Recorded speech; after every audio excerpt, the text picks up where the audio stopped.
360 is underway. 6th and Peabody, our location. A lot to get to today. It's going to be a lot of fun. We got Danny Kanell, who's going to join us in about an hour from now. We've got Geoff Clark from OutKick Bets and more. Chad, good afternoon. Merry Christmas. Merry Christmas to you, Hutton. We've said it for, I believe, now 12 days of Christmas. We continue to greet each other with a Merry Christmas, and now it's real. This is the final show before the Christmas holiday here at OutKick 360. Dan Dockich may host a show on Christmas Eve and Christmas Day. He might. That man never stops working. I can guarantee you one show that will honor the holiday, though. This one. At least for this year. This one that you're watching or listening to right now will honor the holiday, especially when it's on a weekend. And it feels like Christmas outside. It does. You know, we had snow here in Nashville last night a bit, and it was 50 degrees yesterday. And now it's, what, 1? It sounds not real when you say it that way. When I woke up this morning, it was -4. And then I remember sort of doing a little celebration when it got up above 0. When it got to 1, I think it's around 7 at this point. I know it's going to get up to 12 before the sun goes down. That's a high in Nashville today. Over the weekend, by Christmas Day will be the first time temperatures approach freezing. It's a high of 32 on Sunday in Nashville. This is not unlike a lot of America right now with this, I don't even know what they call it. I just call it extreme cold. That's what we're experiencing right now in Nashville, and I'm sure you're probably experiencing it maybe where you are, or you're Clay Travis and you own a private jet, or at least you can lease one and go to one of your many beach homes in South Florida. It makes me very thankful to have a roof over my head, too. You know, but like my great-grandparents would wake up. My grandparents would tell me stories of waking up when they stayed at their house with a layer of frost over them. Just based on their blanket kept them warm. I cannot imagine that, you know, and seeing some of the homeless here, I mean, it rips me apart whenever I see the weather conditions. When last night when it started, it went from, 50s yesterday, you mentioned, but when we left the show, it was, I think, 44, 45 when I got in my car. And then it was quickly in the teens by 8 o'clock at night, 9 o'clock at night. And I opened my door last night and felt that cold air. And I thought exactly what I'm thinking, does every homeless person just find a place to go? I know the city sometimes will open up. They'll try to find, if there's a big venue, where you can just let people go into a hallway or wherever to get off the streets.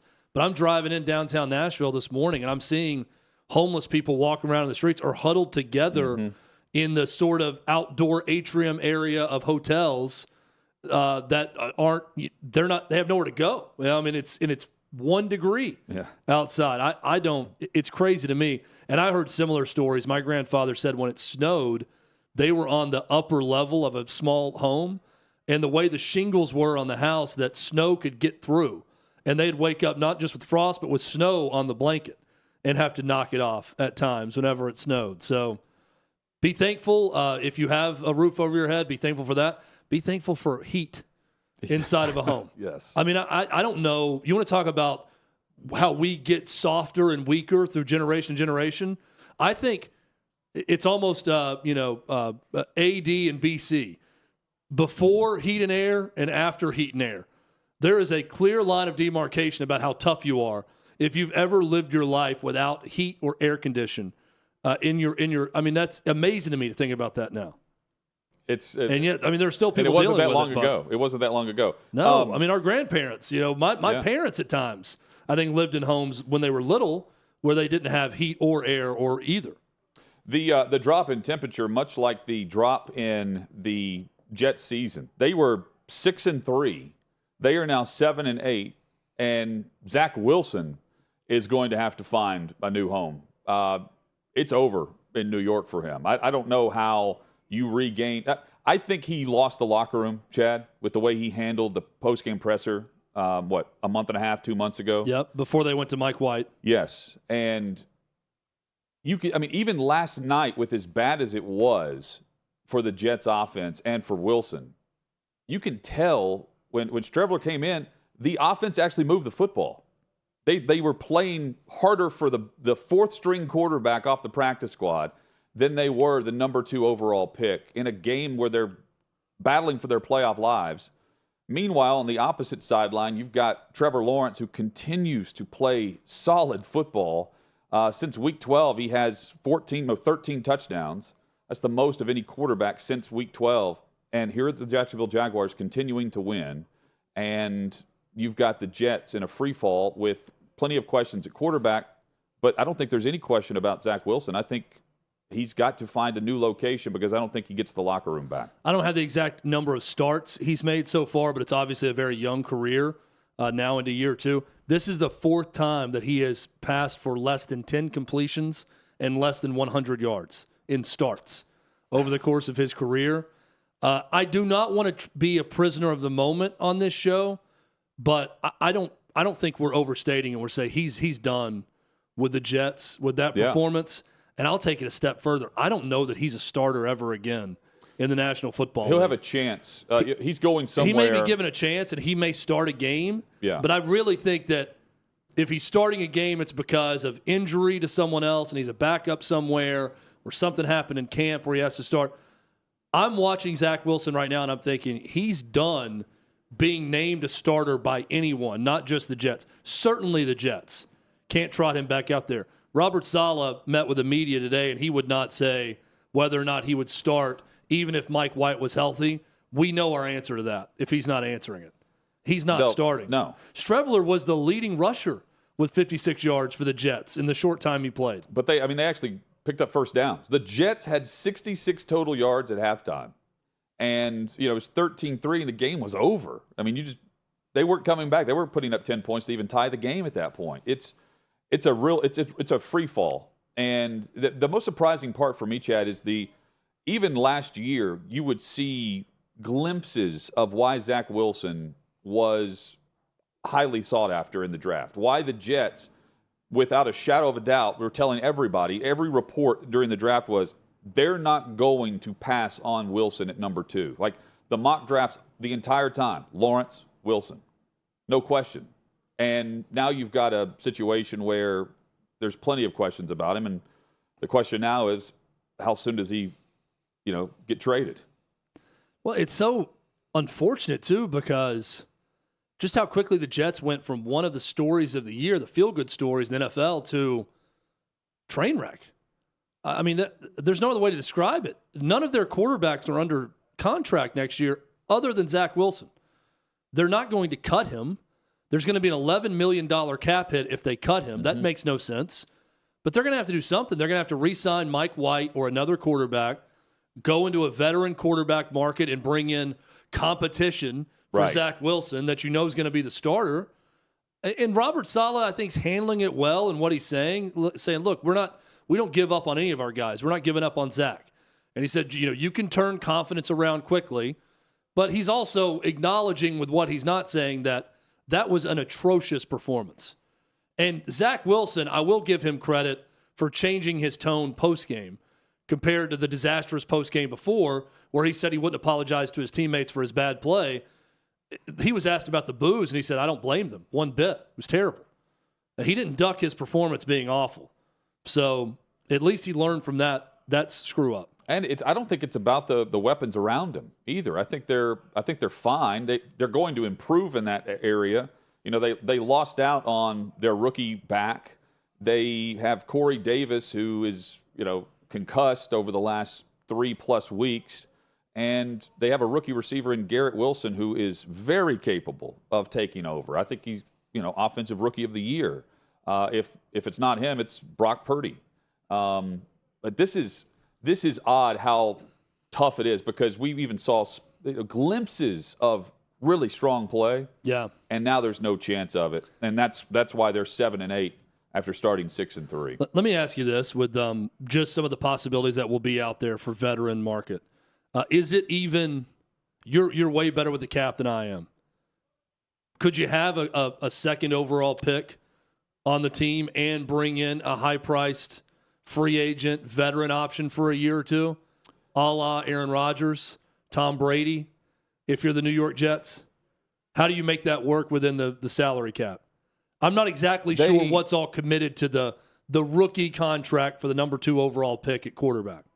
Well, he's got the fully guaranteed deal. Right. And they're not going to cut him. They can try to trade him right. and get some value back, but I don't know why, if you're keeping him in New York, you're still trying to develop him into your franchise or quarterback. You're just trying to trade him, or you're only keeping him because you couldn't find a trade.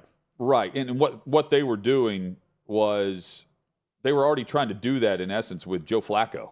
Yeah. But the good news is, though, that's kind of the level, though, you've got to go after. If you're going after a highly sought-after free agent QB, you're probably around the level of a 1 to 2 year deal and trying to look for a guy to bet on himself, like a Teddy Bridgewater, a Baker Mayfield, someone of that caliber, instead of what we would see in a Brett Favre, for instance, speaking of the Jets, right? So the good news, Hutton, is there is precedent for a high pick bust having some trade value. Sam Darnold, Josh Rosen in Arizona to Miami. So there's probably going to be a willing trade partner here for Zach Wilson. Yes. And maybe he can kickstart it somewhere else. And that could open the door for an Aaron Rodgers, a Tom Brady to at least be in the discussion for the Jets.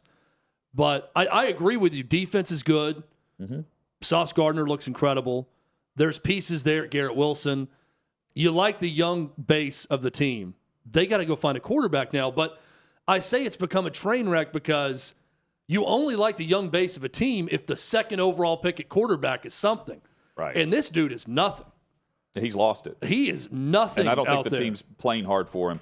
And meanwhile, on the opposite side, we are seeing Jacksonville really come together. They control their playoff path now. They beat Houston next week. Week 18 becomes a chance to win the division. If the Titans lose to the Texans tomorrow, the Jags will go into Week 17 in first place, thanks to the tiebreaker they have with the head-to-head matchup where they won easily over the Titans in Week 14. So this is really ramping up for Jacksonville to get back to the playoffs for the first time since 2017 when they went to the AFC Championship game. And what a run. I realize the record doesn't pop when you see it, but this is a string now over about a month and a half where they have figured things out, and they are extremely confident in what they're doing offensively. Not a lot of points, but we weren't really expecting that last night. The Jets' defense and the weather. This is a Jags team, though, that got up 10 against the Jets, and you knew the game was over. And that's kind of the point here. Jacksonville is up there with like Cincinnati among the teams playing the best ball currently, and I can't believe I'm saying that in Week 16. It's really impressive what Peterson's done. Playoff scenario now, or division championship scenario, Hutton. That week, the last week of the season, that game between Jacksonville and the Titans will be for the AFC South. The only way it's not is if the Titans beat the Texans and the Cowboys and the Jags lose to the Texans, right? But won't they then have a 2-game separation? I'm trying to do the math on that. But there's only one scenario where that game's not just a win and end. But the Titans would have to beat the Cowboys and the Texans. Yes, but you would need Jacksonville to lose. And to the Texans. Yeah, that's what I said. So the Titans would have to win the next two. Jags would have to lose the next one. And if that happens, that game means nothing. It still could, based on the tiebreaker scenario, though, because in that scenario, you're only having the Jags lose one time, right? So that game is win and end no matter what. Yes. Yeah. At this point. Yeah, because you have to – Jacksonville, Week 18, if they beat the Titans, they'll still have the same record based on what you're saying, and they would have the tiebreaker like they will Monday or Sunday if the Titans lose tomorrow. So same record, Jacksonville's got the tiebreaker. Yeah. So it's coming. That's a very interesting game all of a sudden for teams going the opposite direction. And this season started. Jacksonville's 4-8 at one point. Think about, but at one point the Titans are coming off a win over Green Bay on Thursday Night Football. They're rolling. Jags are the division looks over, all but over, and that all but is what's happening now. Jacksonville is going to probably win the division. Titans are going to be left looking at an offseason where do you completely blow it up and start to reset with a new GM. Right. And this is the Jacksonville Jaguars division again for the first time in a while. And for the next, this is a Titans type window in the division I feel like they're entering, where it's a 3 to 4 year stretch. They should win it.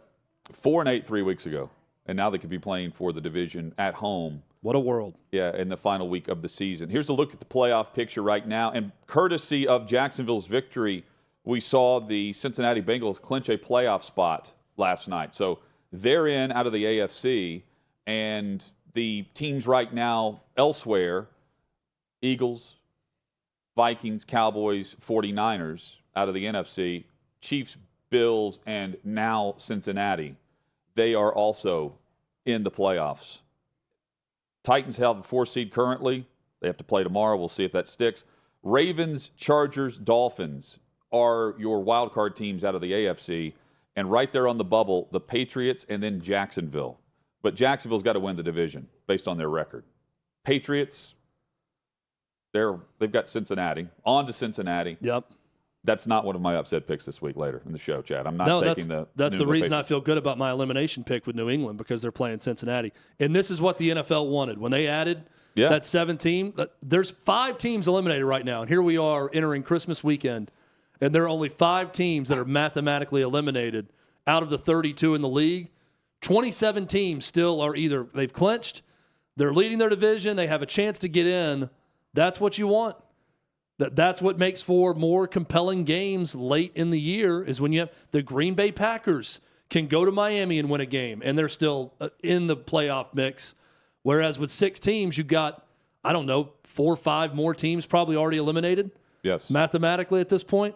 So right, yeah. And also the NFL got what they wanted with these extra playoff games. And you have divisional matchups throughout the NFL in the final week of the season too. Yes. Which adds to the intrigue of when it's an extra playoff weekend is what they've created by having the divisional matchups where you have some teams that have the opportunity to win and in, lose, and you're headed home. Trevor Bauer has been reinstated thanks to independent arbitration between Major League Baseball and Bauer. Originally suspended for 2 years or 324 games, it was reduced to 194 games.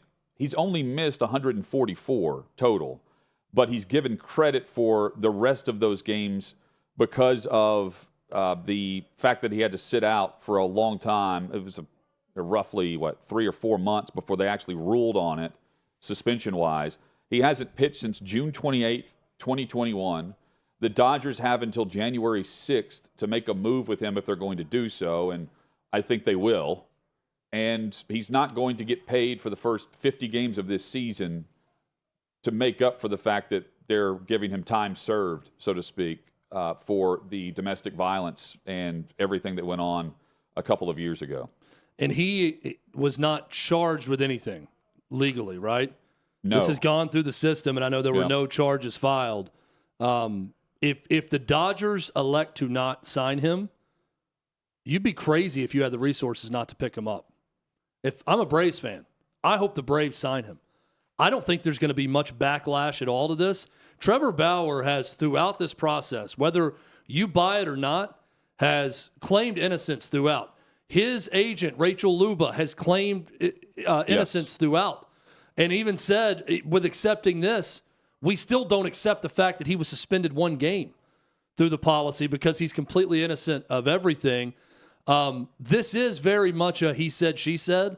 I know it's a little bit more complicated, though, because the Washington Post has 2 other women who have sort of backed up what this woman is claiming, but did not file charges.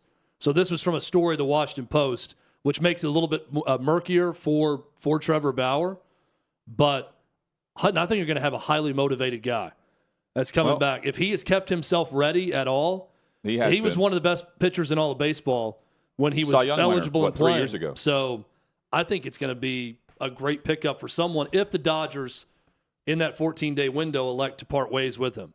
So he's got $22.5 million left on his $102 million 3-year deal that he originally signed with L.A.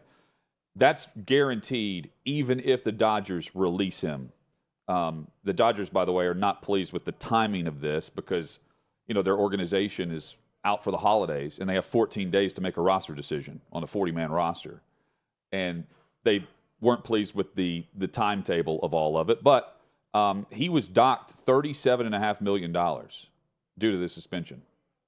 Well, I'll tell you one owner that will sign him if they have a chance. It's Steve Cohen of the Mets. I mean, their starting rotation's already done, but nothing's going to stop this guy from spending money and going after whoever he wants. And our guy Guns at OutKick's got a great story about how, and he talked about this when he was on our show, but a great piece on how this is eventually going to lead to another Major League Baseball lockout. Whether you agree with it or not, if you're a fan of the Mets, you love this. And he's not doing anything wrong or illegal because he's going to pay the luxury tax. But Cohen has come in with a wrecking ball and said, I'm going to obliterate every payroll record we've ever seen. The Dodgers had the highest payroll in baseball a year ago. Mets were second. The Mets are now outspending the Dodgers and everyone else by over $140 million in this year, upcoming season, with what they've added this offseason. And they've doubled other salary caps in every league that the NFL, NHL, it's crazy money what the Mets are doing. Coming up, we take a look at the NFL schedule, the top games. We'll preview those, and we'll start with all of the kickoffs headed our way tomorrow, and then, of course, 3 on Christmas Day. It's all straight ahead on OutKick 360.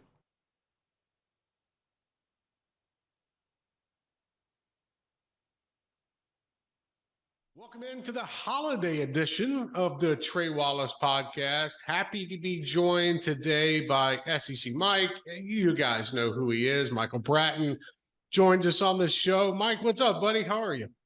Hey, Trey. It's always a treat having you on my show, that SEC podcast. So, hey, it's an honor to do your show. Well, listen, I appreciate you coming on, and it's the holiday season. We've got bowl games going on. We got the transfer portal going on, signing day stuff going on. It's chaotic. It's never a day off in college football, as you know. So let's start in the transfer portal, Michael, where we have seen, I think I saw a number that there were around 1,500 players in the transfer portal as we are having this conversation right now. And I would love to know your thoughts on how you think this has played out since the first day it opened, and then realizing we have got until January 19th, if I'm not mistaken, until this thing closes. What's your early thoughts on how this has played out? Well, I mean, it's nothing short of amazing, to be honest with you, Trey. I keep track of all the players from the SEC that have jumped into the portal, and A&M's got over 20. Arkansas, Auburn, Florida, Alabama, they're close to those figures as well, just below A&M. But, man, it's absolutely chaotic. And I don't know if it's a good for the sport. I don't know if it's bad for the sport. But I certainly think that teams like LSU and Ole Miss, I think they've kind of laid a blueprint. If you want to turn over your roster in a single offseason, it can be done. And I bet you Billy Napier, of course, they're kind of doing it now, but I bet Billy Napier kind of wishes he would have taken that tactic as well.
Merry Christmas. Happy holidays to you and your family across the OutKick Network, wherever you're listening. And big thanks to all of the great radio partners that we have. If you're tuned in there, we appreciate you. If you're streaming the show live on all of the social media platforms, I hope you'll subscribe to the YouTube channel. Just search out OutKick 360. You can also check us out streaming live at OutKick.com. Hutton, is your fam in McMinnville, do you have a specific Christmas dinner that you eat normally? Is there a traditional one, or is it always a rotating menu? It's we used to have a traditional menu, and then there was one year where we went extremely simple, and like my mom made tacos. It was just like, let's just do something different. We did that, so now we do something different every year. That's beautiful. And we'll be doing that at my sister's house. I love that. So Joe Kinsey, who writes screen caps at OutKick, I'm a daily reader, but he's got all these emails coming in from people that have a rotating menu similar to what the Hutton family of McMinnville will put together. But some of these menu items, I'm just reading through what people are preparing, and I'm thinking, man, I really need to rethink what a Christmas Eve or Christmas night dinner should look like. We've recently started at home having an actually like well prepared. I think we're doing short rib this year. Nice. On the nice china that you break out on Christmas Eve night. But I've never really done that. My meals with my family growing up consisted of a plastic plate, styrofoam plate of some sort, like the cafeteria tray, but the styrofoam variety. And then it would be just basically the same thing you'd have. It was like Thanksgiving leftovers a month later on Christmas Eve at the same house where we'd go to, my uncle's house for Thanksgiving, we'd go to for Christmas Eve. And I felt like it was the same dinner each time. And I would eat, a fourth of my dinner because I'm running around sweating, playing with my cousins the whole time, basketball outside, running around the house, and then I wait to eat when I go home. So I didn't even enjoy it. Well, we have like the one side of our family, we have like a massive gathering where you do lunch after Christmas morning, and then the family would do something, our immediate family would do something Christmas night normally. But now we do the big gathering, like I think we had ours this year on December the 10th. So like you don't have to run around on Christmas Day, and all the families can just spread out and do their thing. No one's rushed. We're stranger with my mom's side of the family. We go, we go every year to a cabin. Yep. And just over a weekend, it's usually during the first round of the NFL playoffs is when we'll do this. But we do a Christmas morning, that Saturday morning, with that family where it's just a one gift exchange. You draw someone's name and you get one gift that morning, and then people go and do whatever they want in Gatlinburg in the cabin after that. But I'm always interested in everyone's traditions when they're very different from mine. So I love the rotating menu item idea. Chad, you're welcome to join us anytime for Christmas.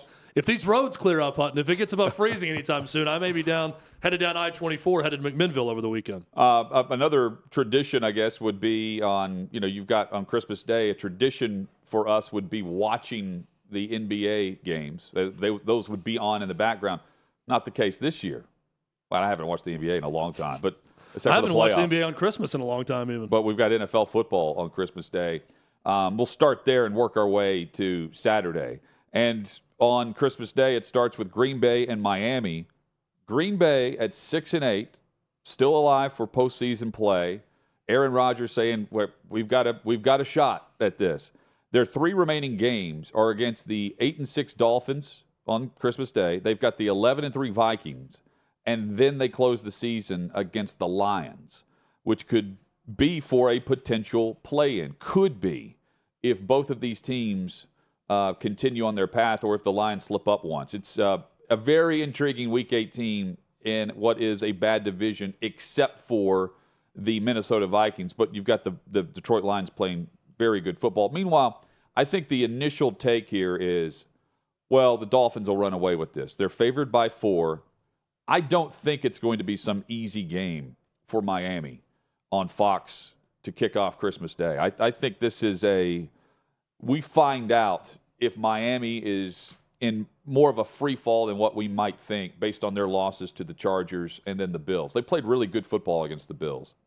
But at 8-6, they've got to start stringing together some wins based on their offensive talent. Hill and Waddle have combined for 1,600 yards receiving. Crazy, like 170 catches. This has got to be one of those games where they take advantage of the Green Bay defense and they force Green Bay to move the football and get points on the board instead of making it sloppy with their run game and every now and then putting up some points to make it a low-scoring affair. This is, Hutton, the only game of the day that's of any interest to me, quite frankly. And we're going to get into reasons why with the other two games. Yep. But this is a good one, I think, from a timing standpoint. This is like post-Christmas gift opening, Christmas morning activity. Yep. And then very early Christmas dinner, 4 o'clock, 5 o'clock type stuff later in the day. So that is a nice window for the NFL. Now, it doesn't matter what NFL teams you put on and whether or not they're mathematically eliminated from the playoffs or not, because people will typically watch. And I think a big part of this storyline is the NFL has officially knocked the NBA off the Christmas Day menu. For most sports fans with this, they're going to destroy the NBA and the ratings with all of this, even though the next two games are not good at all, I believe. This one, though, with Aaron Rodgers and the Packers still not quite yet mathematically eliminated and a 2.5 3-point line with Miami favored, I think it's going to be a great game. Yep. I'm with you on the game of the day. It's that one on Christmas. Meanwhile, Denver, believe it or not, they've put up 24 points in back-to-back weeks. They're actually scoring touchdowns. They're moving the football.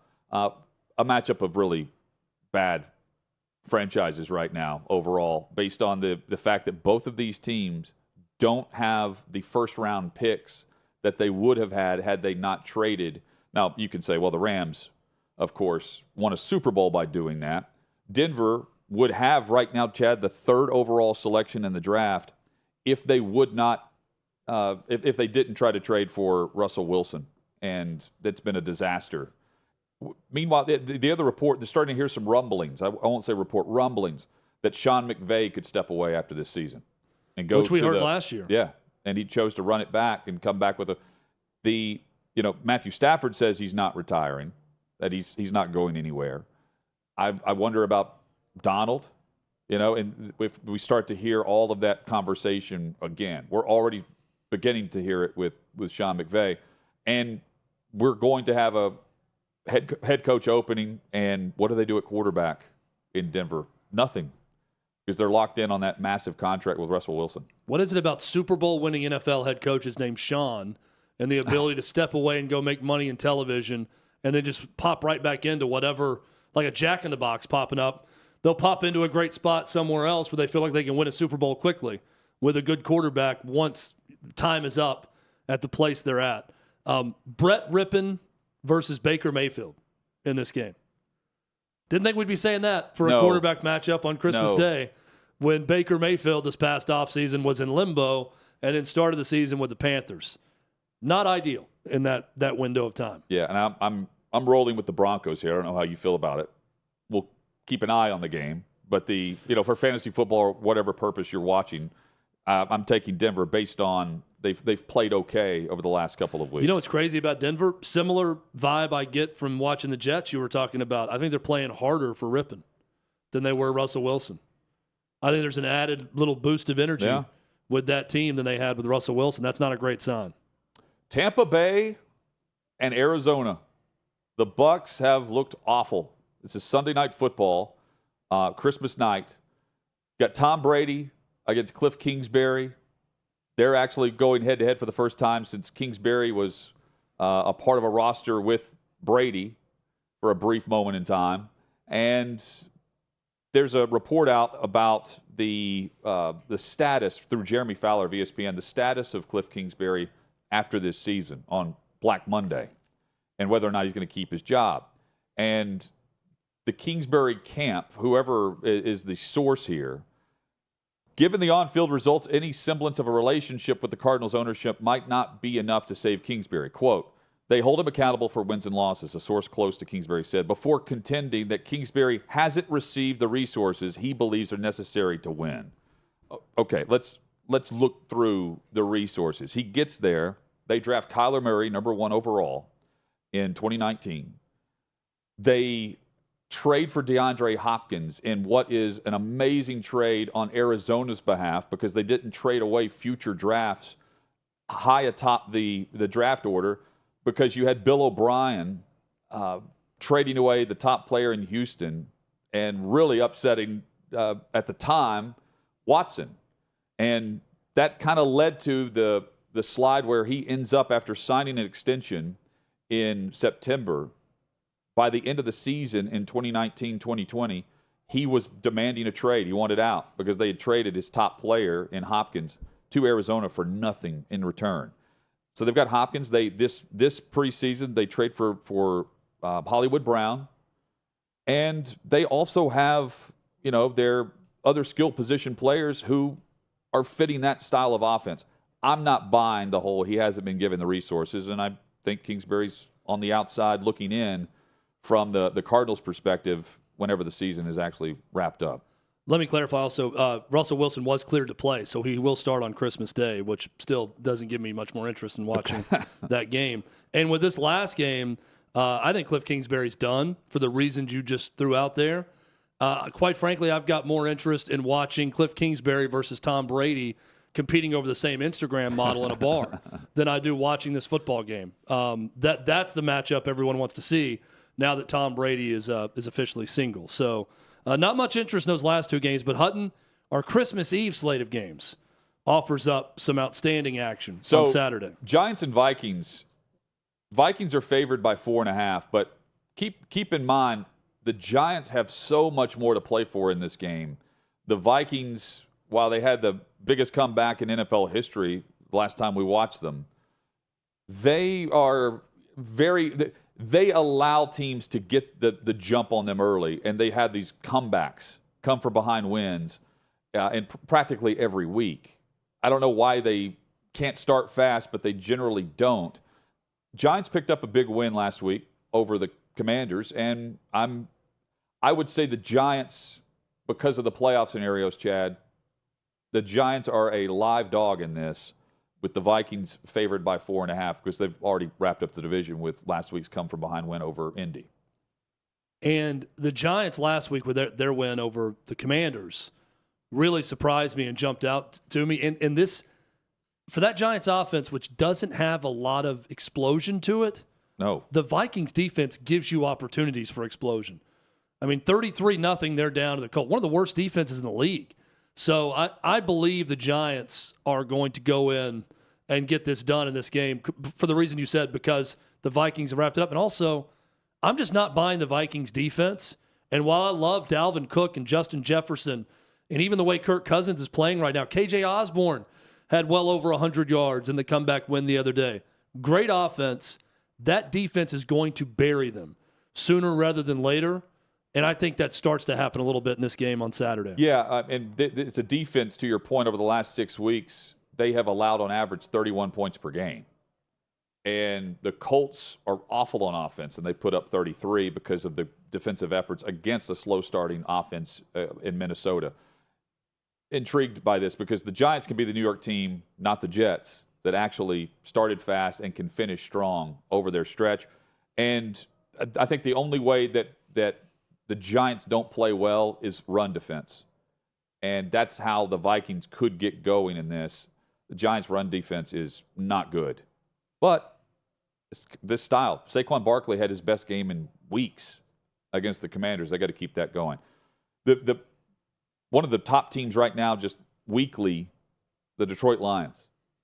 They're third or fourth scoring offense right now in the NFL. They can't be stopped. They were 1-6. Now they're 7-7. And now they're on the road against the Panthers, who control their path to the playoffs in the NFC South. Panthers coming off a terrible performance against Pittsburgh. I like the Lions in this game. I know they're a small favorite on the road. I really think you brought it up with the remaining schedule. Panthers, then 2 other games against teams under 500. Mm-hmm. Lions have a great shot at 10-7 and sneaking into the playoffs. No one would have believed that the way the season started with them. Aaron Glenn's defense could not stop anyone, and they've been at least competent here recently. They were awful to start the year. They're in shootouts though. Yeah, but they're playing a team that's not going to get in a shootout. I mean, they beat the Jets. Now, granted, the Jets, right? But it was 20-17. Yes, it was more of a low-scoring game. At least against a bad offensive team, they showed they can win when they're not scoring in the high 30s, 40s in a game like that against the Jets. But it was Zach Wilson starting that game. Bengals and Patriots, since he's on the road, and they're 10-4. They're in the postseason, courtesy of Jacksonville's win over the Jets last night on Thursday Night Football. One of the top teams based on play, and it's led by Joe Burrow against a team that went rogue last week. Should have been 8-6. Now they're 7-7. The New England Patriots on Christmas Eve coming up tomorrow. They've got to win if they want to continue the trend of climbing into a wild card spot. Yeah, I think this is the Bengals game to win. Bill Belichick is great. That's a big response by the Patriots if they go back home and win this game, especially the way Cincinnati is playing. I don't think you make a boneheaded error like that to lose a game to a Raiders team that's not that good and then just keep on rolling and bounce back and beat Cincy. I like Cincy. Same.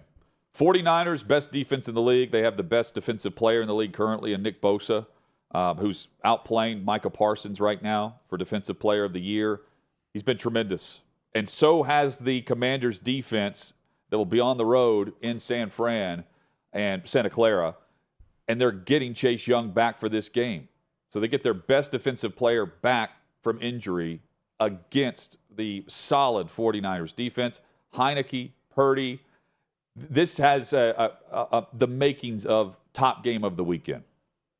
And they've got to have it, right? I mean, this is do or die time now for the Commanders. Yes. This is a must. And they get their guy back in Chase Young. I think it's going to be a really good game. I am not picking against the Niners right now. And even with their third-string quarterback and Mr. Irrelevant, I think the 49ers get it done against the Commanders. You know, if not for their early season losses, because they lost to some bad teams, San Fran did early. Chicago in week 1. Yep. That was miserable that rain weather. game. Yeah. And then, they have the quarterback change due to injury with Trey Lance. They go to Jimmy G. But they still lost to the Broncos and the Falcons this season. But if we're doing like a top 10 teams, I think are they third or fourth right now among the, if we had a power ranking? They're definitely top 5. Yeah, I think 3 or 4 are right around that range. They really haven't looked bad since they got Christian McCaffrey. I believe that happened after the Falcons loss and all of that happened. But when they got him, remember they played the Chiefs that weekend. Yep. In the first game, and they weren't great in that game. They lost to the Chiefs. But since then, once they've learned how to utilize McCaffrey in that offense, they've been terrific. And Eagles, Cowboys. Jalen Hurts isn't playing. Minshew Mania back on the field. And the Cowboys, who lost in overtime to Jacksonville. Dallas favored by 5.5. Philly comes in with a solid defense. They have a league-high 30 sacks. They have their defense had 6 more sacks Sunday against the Bears. They have a league-high, 55 sacks, and 30 have been on third down.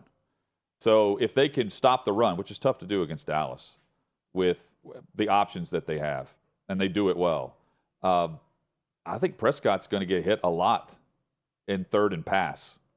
I still think Philly is very capable of winning. A 5.5 feels like way too many points in this game. And we're going to find out here in the next segment if you're going to pick that in your money line upsets of the week. So I'm not going to ask you to pick that game. I'm very close to thinking that Minshew Mania is going to strike, and it's going to be because of that Eagles defense in Dallas. But I can't go there. I don't see this Cowboys team with all that offense getting swept by the Eagles, even though the Eagles have been great, and losing at home without Jalen Hurts. I think the Cowboys, it's going to be a good game, but I feel like the Cowboys find a way to get it done. 13-1 against 10-4. Top matchup just based on viewers. Everyone will be tuned into this. Yep. Massive audience. It's the 4:25 Eastern kickoff on Fox. Coming up, I've got 3 straight-up underdogs that are going to win across Christmas Eve and Christmas Day. And, Chad, you want to parlay this when we come back? Oh, I'm going to parlay. Yeah. We've got you know me. 3 winners. We've been on a nice run. We'll continue that over the Christmas weekend. Go gigantic or go home, honey. Yeah. That's the way I look at it. Get all your money back that you spent on Christmas. Follow us with the picks next on OutKick 360. Yeah, I think because things, transitioned from that regime side to that fundamentalist side. So we also had to change some of our tactics and our procedures and everything else and how we did things to cope with these guys, because they were coming up with some ingenious ways of doing things along the line as well, with some of the IEDs, some of the, the booby trapping the houses, things like that, using the cell phones to call to detonate everything. So it became, I think, as much as you say, more violent in that way, because with the regime guys too, we knew that there was the end state was trying to get Saddam. So that we needed intel as well. We needed to gather that intelligence. There was only so much that was there from previous, just historical data. Then we had to actually make it real intel and workable intel. But with the fundamentalists, if you gave them a chance to vote, and we'd say vote based off, okay, does this guy want to is he going to go along with the capture, or is he wanting to fight? And then let's see who wins. They would rather fight than do anything. There was, so many times guys would detonate suicide vests because it's like, well, they're not going to take me, clack themselves off, thinking they're killing, other folks around them. But, they just, I don't know, they just were different folks. And it was like we had to get more violent in a way, because again, we were going after intel and doing things, and our procedures and everything on the battlefield just had to kind of adjust just like they were doing. That's crazy. I truly cannot imagine. And I was in college. I started college in 2010. So I was in high school when things were getting kind of real bad in the 06, 07 era. And I remember people would always talk about do we really need to be fighting these guys? Are they really that bad? And I'm like, this Zarqawi guy's literally chopping people's heads off, right? And don't think it stops there. Like, if this guy could, he'd chop all of our heads off too. Fortunately, they dropped a couple bombs on him, I believe, if I recall correctly. So now I want to get into some comparing and contrasting. What were the big differences between fighting in Iraq versus fighting in Afghanistan? Was it mostly the terrain? Was it the level of the combatant? Like, what were the big takeaways that were different from each other? I think early on with Afghanistan was, everything was so spread out. Everything was so far in between, and we didn't have many helo assets early in the war, just because of how, basically really having to share them along with the other task force and things like that. And so there was a lot more driving, or you would get flown to an area and then you'd be there for a bit, and then, oh, you're not getting there, you're not getting back to your home base for a while. So you're trying to make do of it and literally just sometimes sitting around doing nothing. But then within Iraq, you had more cities, bigger cities, everything else that we were hitting.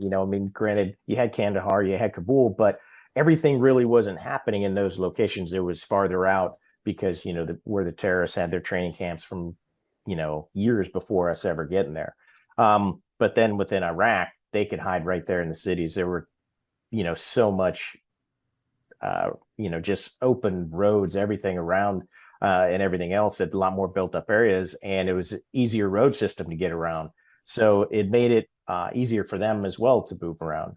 The terrain, definitely changed throughout. Iraq, you had your river valleys in a way, and you had the humidity, you had palm groves, everything else, and then you had your rocky mountain areas, dry areas. But then Afghanistan was just so severe with the mountains. I mean, that that's some treacherous terrain in itself.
minutes. Danny Kanell joins us. We'll talk college football, bowl games, and more. And then we have Withrow's column at OutKick currently, where you can read it at outkick.com. He's got the top shows of 2022, and he will rank them on bingeability over the holiday break, like he'll be on next week in Nebraska. Well, I'll give you my top 10, and with each entry, I will tell you how bingeable it is. Love it. So if you're looking for something to watch over the next week, I'll let you know which one you should watch. That's in roughly 30 minutes, and I can't wait to hear more about some of these shows, because if he signs off on it, chances are I'll give it a shot. I'll give it a Hutton rating also, Okay. which ones you should watch first out of the ones I'm suggesting. I feel good about the underdogs this week in the NFL. Here are my picks courtesy of outkick.com/bet. Time to parlay. Outkick.com/bet. You can go to all of the DraftKings odds there. Houston Texans, they are the underdog on the road Christmas Eve tomorrow here in Nashville against the Tennessee Titans. They're the underdog because Derrick Henry, over each of the last 4 meetings against Houston, he's rushed for over 200 yards. This is not the same Titans offense. This is not the offensive line that's capable of making that happen. And Houston, albeit 2 losses, they have played well against top opponents over the last couple of weeks. I'm taking Houston straight up over the Titans at Nissan Stadium. The New York Giants, I'll make it simple for you, Chad. They have wild card hopes. Minnesota has already locked up the NFC North. They clinched that last week. The Giants have more to play for, and I think they'll make it their style of game. Give me the Giants, and hey, give me the Eagles over the Cowboys. I know you don't like that pick. It's going to be a fun game, but I mean, for as much as Jalen Hurts means to that offense, it is the Philly defense and their run game that I think gets it done. And one of the things we're talking about next week will be Dallas and what they've done recently. They're 5.5-point favorites. I like Philly straight up. So a $5 bet at DraftKings will get you roughly $90 if you hit those 3 money line upsets. And you know what I did, Hutton? You parlayed it. I hit accept bet. That's what I did. Accepted that bet when it asked me. Chad will be able to pay for his YouTube subscription for NFL Sunday Ticket based Half on that of the win. stocking stuffers I bought for my children will now be paid for with the winnings from this bet. Or Evie can get her mom that gift that she wanted to buy originally. Honey, we can afford heat in the house again. Danny Kanell is next. We'll talk college football.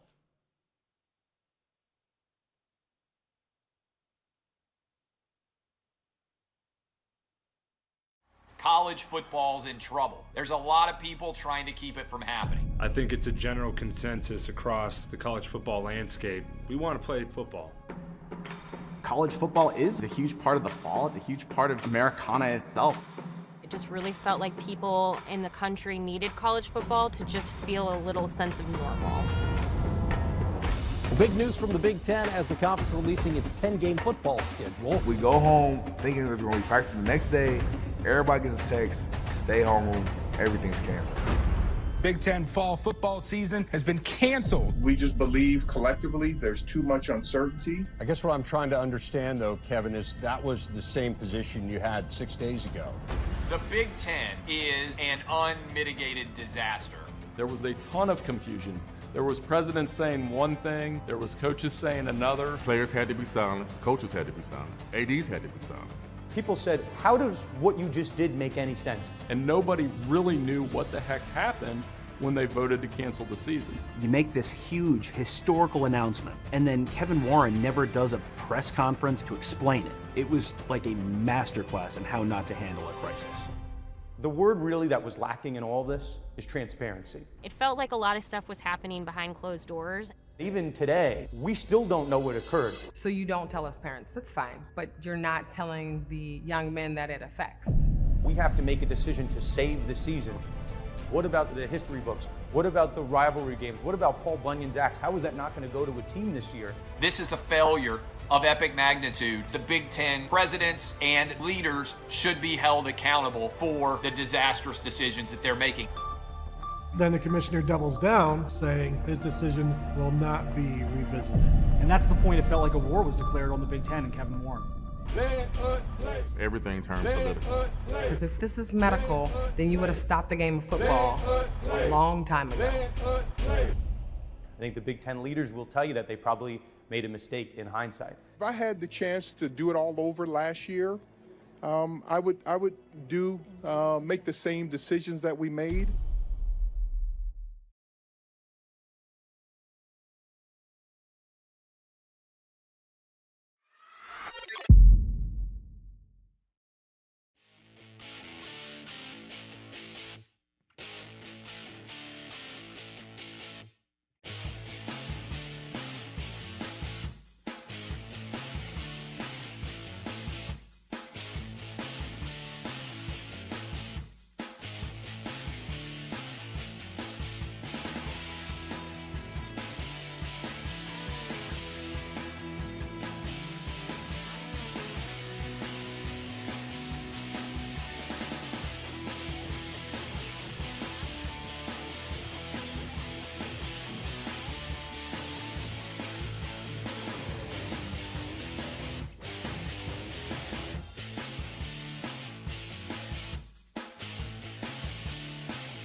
Glad you're with us for OutKick 360, hour number 2. Just like that.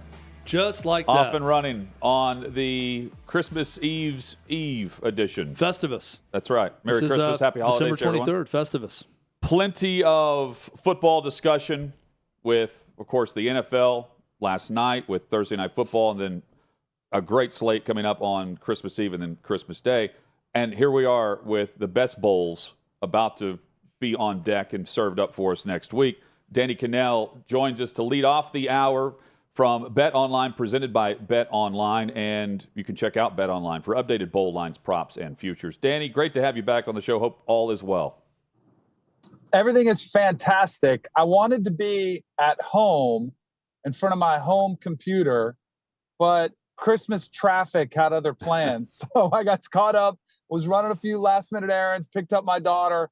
So I'm stuck in the car, but I will not let it detract from our interview without question. So I'm fired up to talk to you guys. Are you guys, so you did say something, we're getting to the bigger bowls. I am firmly in the camp. Now, a lot of college football fans disagree with me. I think there are 20 too many bowl games. Oh, yeah. I think 43 is way too many. And yet, the hardcore football fans like, well, we take, let's give us all the college football we can get. I'm like, no, I don't want to see crappy football games where half the team doesn't want to be there. I want to see where bowls mean something, where it truly is a reward. Like, make it 8 games instead of 6 or even 5 in some of these circumstances. Make it where it's you earn a reward for the season. And I think you would get better, more entertaining bowl games as a result of that. But I don't know. It's just something I always think of every bowl season. I'm like, 43 games is overkill, if there ever was one. Well, even if it's Eastern Michigan and San Jose State, I will agree with you. I'd prefer them be 2 motivated teams, even if it's at that level in a bowl game as opposed to one or both teams. A good example to me was Louisville and Cincinnati. That was a horrendous game in a horrendous setting in a very cold environment in Boston at Fenway Park. And 2 teams playing for different coaches that one was moving over from Louisville to Cincinnati, and it was just an atrocious game from start to finish. But that's the example, Danny, I think, of what you're laying out of this is where it gets to be too much. No doubt. I'll give you two other examples. So one, the Florida Gators made their bowl, and that, if I'm a Florida State guy, if I can take a shot at the Gators, I will. But they were playing Oregon State. They did not want to be there. I mean, they had some film of some defensive ends that were pass rushing and barely even making contact with the offensive tackle because they didn't want to be there. And that was reflected in the score. They got absolutely smoked. But then how about even at a lesser level, UAB had the leading rusher in the country in Dwayne McBride. They're playing in the Bahamas Bowl. You think that's a pretty good reward. He goes there, practices all week, and then opts out the day of the game, says, no, I'm going to prepare for the NFL draft.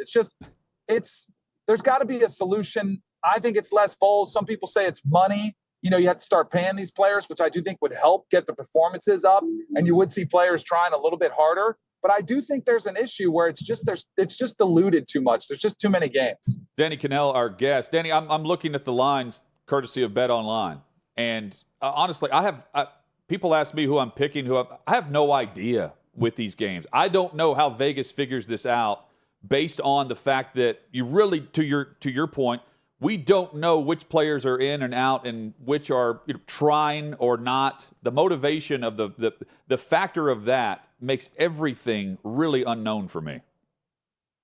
I'm totally with you. I hate giving out advice or picks in the bowl season until we get to the playoffs. There's a couple others.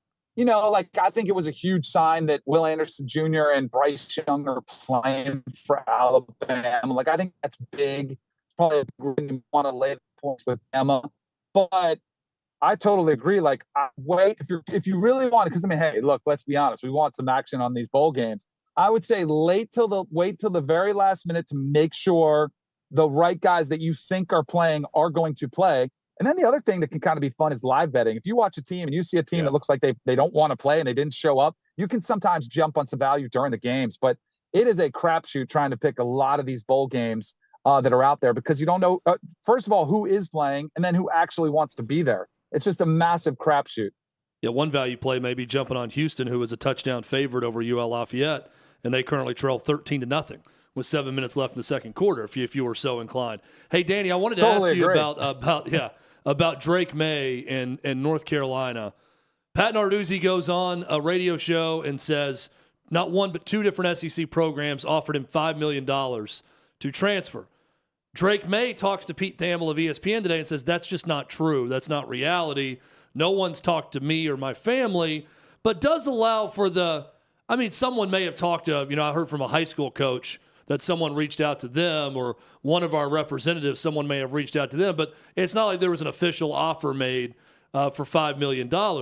But I think the issue with transfer portal and every year free agency in college football is that we hear that story, and to me it's completely believable that an Alabama or Georgia would do that because Drake May wins them a national championship with their surrounding talent around him. So that's where we are in college football. I don't know that that's great for the sport, Danny. What did you make of that whole deal?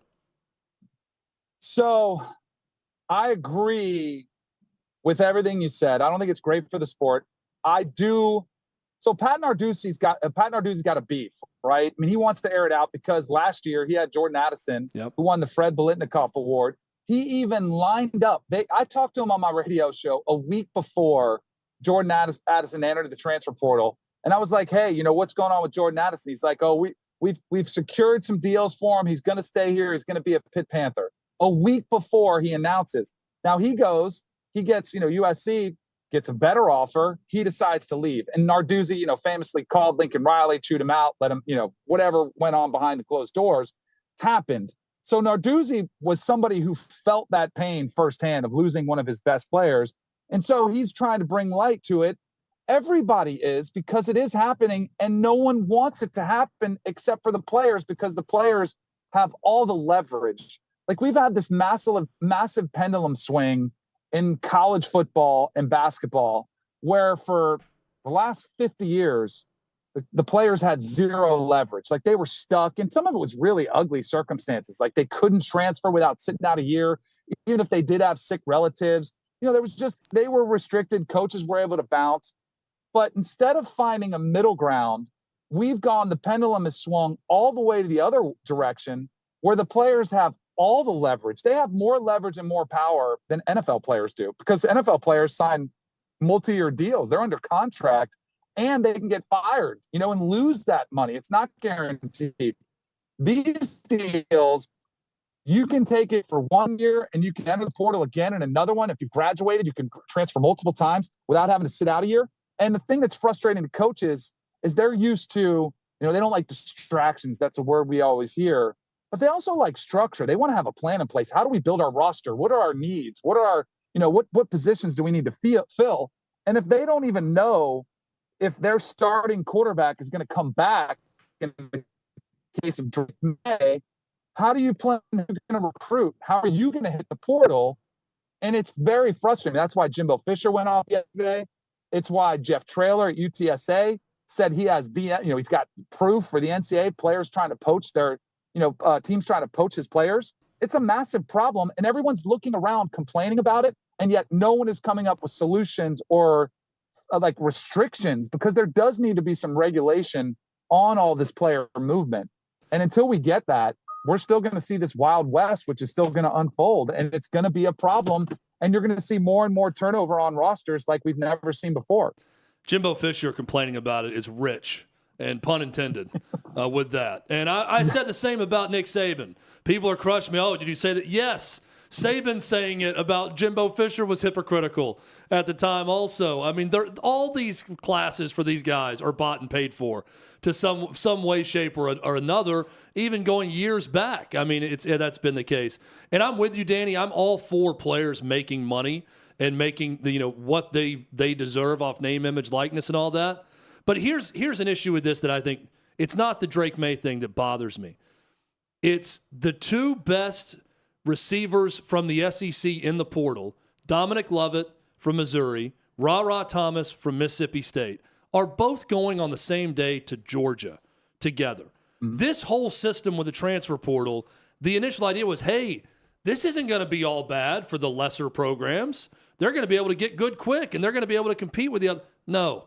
What it's become is a Georgia, an Alabama, an Ohio State can just continue to stockpile, and it furthers that separation from the haves and the have-nots. I don't think that's good for the entirety of college football. And you nailed it, Danny. There's got to be some form of regulation. There's contracts in the NFL. There's got to be some form of contract in college football. I agree. What I think is happening, this is kind of what I've equated it to, is, and this is more of the movement up and down, like the players, the coaches that are going to get the best group of 5 players, where you see basically minor league baseball has single A, double A, triple A, right? You work your way up. If you're a great high school player, you get drafted, you get placed right in triple A. If you're a great high school player, you're probably going to get placed in the SEC.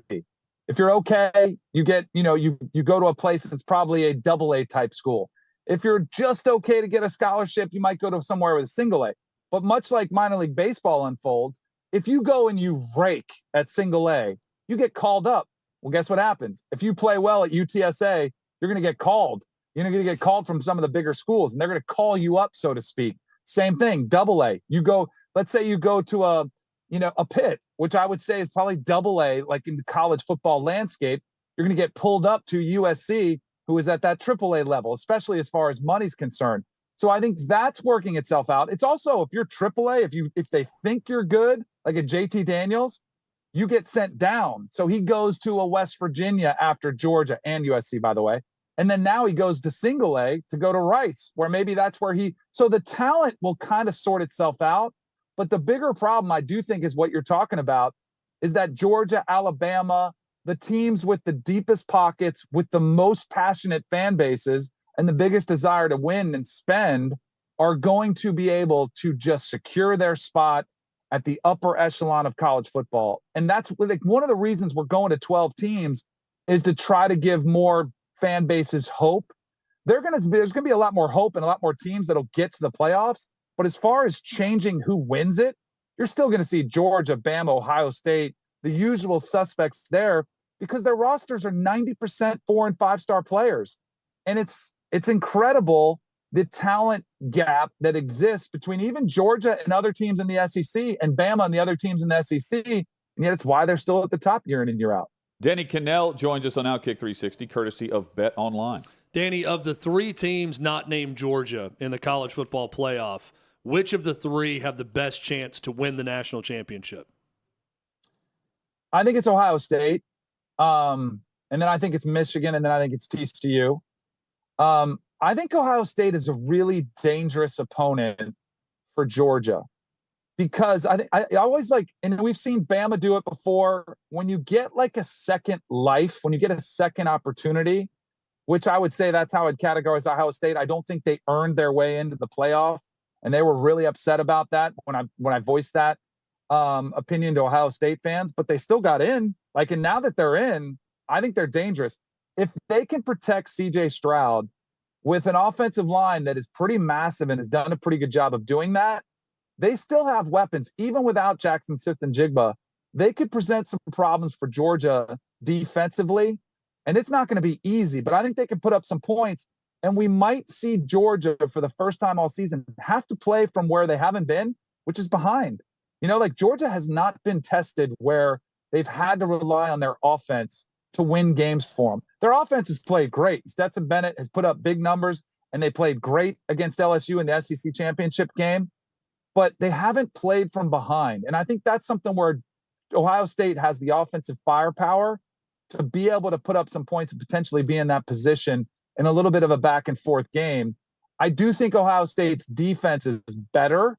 I still think it's a liability where if Georgia can lean on them, that could be an issue. But I think that game is really compelling. And then if you're Ohio State and you beat Georgia, then maybe you get that other opportunity versus Michigan. And yes, we saw it unfold, but it's tough to beat a team twice. And we've seen that unfold a lot, including in the Big 12 championship where TCU couldn't beat Kansas State for the second time. So I think it's Ohio State. I think they're dangerous. Now they got to do it in Atlanta in the backyard of the Bulldogs, which won't be easy. But I do think playing in clean conditions, you know, a fast field indoors where everything will be clean, I think they got a chance to actually pull off the upset. Ohio State reminds me of Bama last year, because that's to your point, that the last time they had to truly play from behind, they were playing from behind against Missouri, but it was Missouri this year. But Bama and Ohio State, team-wise, there are a lot of similarities at quarterback and wide receiver and other areas, except for, at least for me, in the trenches where the physical tone isn't there for Ohio State. But here, as a scenario that could play out, you know, after the loss to Michigan, Ryan Day's getting a lot of heat, right? All of a sudden, because he can't beat Michigan. Imagine the reaction if Ohio State beats Georgia and loses to Michigan for the national championship, and he's lost twice in the same year, and he goes into this offseason where there's a hot three straight. There's a hot seat scenario that would not have been there otherwise, based on making it to the title and losing the national championship game to Michigan. But don't you think he's also on the hot seat if he gets just boat raced by Georgia? I mean, I think if they lose by 14, which is very much in the realm of possibility, that Ryan Day will be on the hot seat. Yes, a lot of it will have to do with the back-to-back losses to Michigan. But if they get there and they look like they can't compete on the same field, that's Ohio State fans' expectations. And that is nuts that we're even saying that. And I'm not saying he should be, but I'm saying based on the history of Ohio State and that fan base, I think he'll come in with a ton of pressure next year on him. And, you know, it's kind of what you get into when you're the head coach at Ohio State. So I think either way, like the only way he silences his critics is if he wins a national championship, because that's what Urban did. And yet you still hear Ohio State fans say, well, the further removed we are from the Urban Meyer era, the further away we look like we are from competing for a title. And they're using that against him. So it's going to be fascinating to see how this offseason folds for the Buckeyes if they get bounced, or like you mentioned, if they actually beat Georgia and lose to Michigan 3 times in a row. That'll be insane. What a time to be alive if you're an Ohio State fan, that this is a fireable offense. Must be nice. That's a nice life if you're and you're right. I totally agree with you. Hey, I wanted to ask you about the state of Florida football, because that round robin, when it was a round robin every year, Florida, Florida State, Miami, it's one of the best in all of sports. I ask you this because your Seminoles clearly have the bragging rights on the field right now with the season they've had compared to those other two schools. But taking it in totality, the National Signing Day class, transfer portal work for all these programs, coaching staffs. Right now, Danny, where do you see those three programs at this point in time and where they're headed? Do you guys realize this is the first time in probably 7 years that I actually feel like I can brag a little bit about the Seminoles? Like I like to talk a lot of trash, and I can actually take shots at the Gators and the Canes and feel really good about the direction of the program. Clearly, Florida State, had a far better year than the Gators or the Canes. But now you bring up the recruiting classes, and you're like, oh, wait a second. Miami just raked in the third-ranked class. Florida was ahead of Florida State. But I do think Mike Norvell, who I've liked all along and was trying to, preach patience to Florida State fans and Florida State faithful, saying, man, let him do his thing. Let him weed out some of the bad apples. Let him bring in his recruiting classes. Let him attack the transfer portal. Let his philosophies take shape. Let his mental approach take shape. And we will see those results. And finally, we got him this year. And I think even in the season, we saw some of that, able to go through some adversity with a 3-game losing streak, but bounce back and finish strong and beat a team and a rival like the Gators in your final game of the season. Now they can propel them into the offseason. I feel really good about where Florida State is. I'm not as worried about recruiting and the recruiting rankings.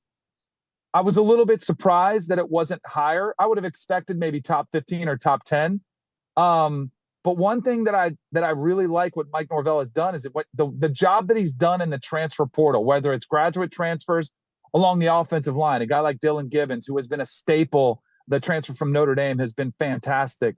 Or whether it was Jared Verse this past season or Jermaine Johnson, he has found key contributors and developed them. So I'm not super worried about Jaheim Bell also from South Carolina this year. Exactly. Johnny Wilson. And there's a list of guys, and they've gotten production out of them. So I feel really good. Like I trust Mike Norvell and the staff as developers of talent, no matter what the talent is. And I think the top 10 classes, top 5 classes will come down the road. I'm starting to like it. And I want the state of Florida to be competitive. I like when Florida and Miami and Florida State, I think it's more fun to talk trash when it's a little bit dicier. Florida, to me, was perplexing this season. It wasn't that bad of a situation that Billy Napier inherited, and it seemingly got worse. And it just feels like there's some issues going on there that need to be ironed out. And like Florida State did, they had a rough year in year one with Mike Norvell. I worry about just how bumpy it's going to get, and will they see it through? And Mike Norvell had COVID, so Florida State fans gave him a pass. I don't know if Billy Napier is going to get a pass. Unless it turns around quickly. And they have questions at quarterback. Graham Mertz, that's the answer. I think that's less than, that's not knocking anybody's socks off. Mario, I think, and then you're playing in the SEC. You got to knock off Georgia. That to me is a significant challenge that Miami doesn't have to go through. Playing against the ACC was one of the reasons the Florida State, I think, was able to get back faster. So I'm probably more concerned about Florida. Miami, I think they're going to be okay. I do think Mario's a good coach. I'm a little surprised things didn't work out with Tyler Van Dyke this past season. It was a really, regression year for him.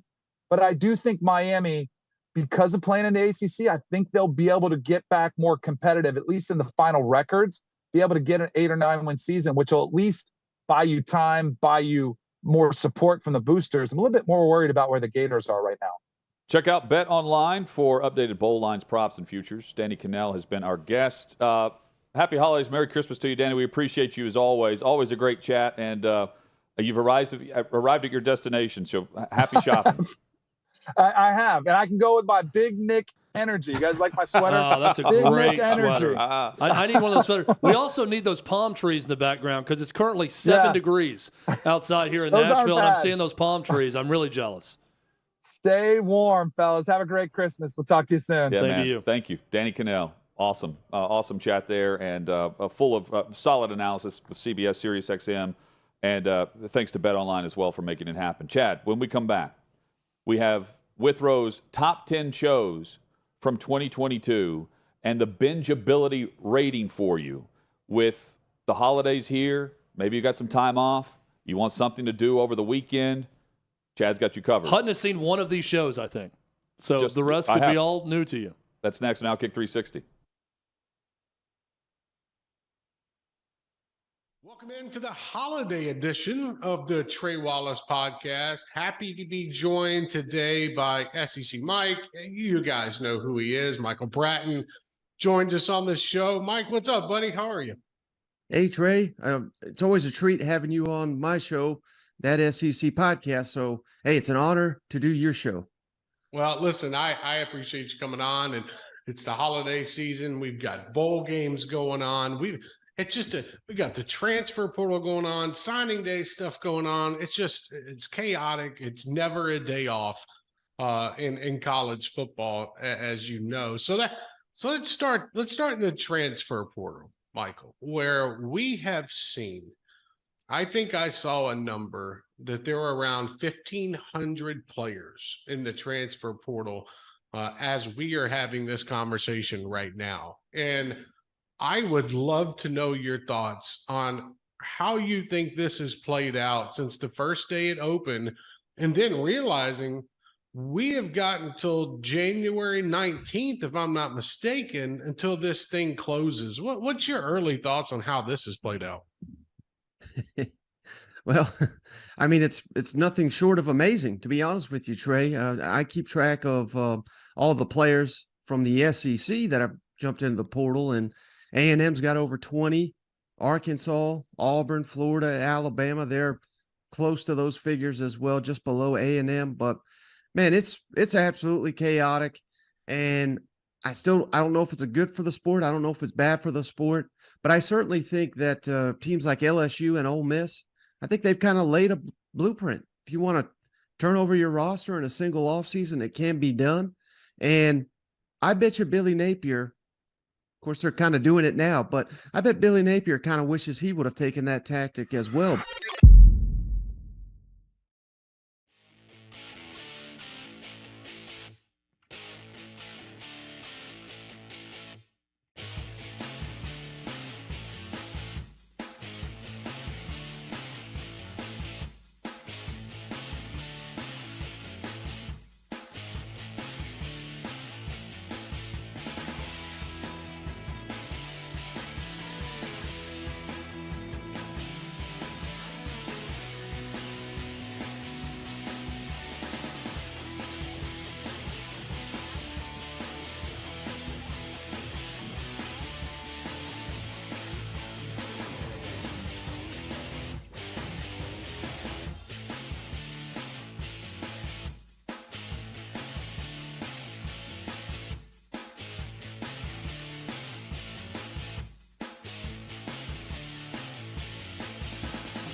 OutKick.com and across the OutKick network. Glad you're with us. Happy holidays. Merry Christmas to you. Hunting Withrow with you. You can read our weekly columns at OutKick.com. And Chad's available for you right now. And it's worth the read because you're going to find out what you should binge over the holiday break. If you need a break, if you're looking for a distraction, Chad's got you covered. And we'll go in depth right now. And I'm curious to find out more about many of these shows I've never seen, which will not surprise Chad. Yeah, no, and a lot of people probably haven't seen some of these, which I pride myself on that. I don't want to give you just the most popular shows out there. And some of these are very, very popular, don't get me wrong. Mm-hmm. I'm not some, elitist snob that if it's popular, I'm no hipster, but if it's popular, I'm not going to, give it its credit. I will. And some of these shows are very, very popular. Hutton, my criteria was simple on this. I'm not a TV critic. I'm not some artsy fartsy going to tell you about the cinematography. Right. I know what looks good. I know what I like. I know what's entertaining. I know what makes me think, what makes me feel something. And I went through 10-1 on all of those things on my list. And it's really that simple. The biggest surprise to me on this is I've loved Yellowstone. Did not make my top 10. I went through the top 214 shows. That's how many shows there were. I think there was even more than that. Just in the United States alone, U.S.-based show in 2022 that had a season of some sort or a limited series or anything. I went through the Rotten Tomato rankings of all of those. And I went through, and first off, I had to see what have I seen of those shows. I got down to 18 shows. Okay. Others that I had seen but did not make my list. But I got down to 18 shows and then had to narrow that down to 10, which was very difficult. I had to leave out some. Yellowstone would have been close outside the top 10, but I think ever since the shocking season 3 finale, it's been stuck in a rut a bit creatively with the show, so it didn't make my top 10. However, show number 10 is a Western.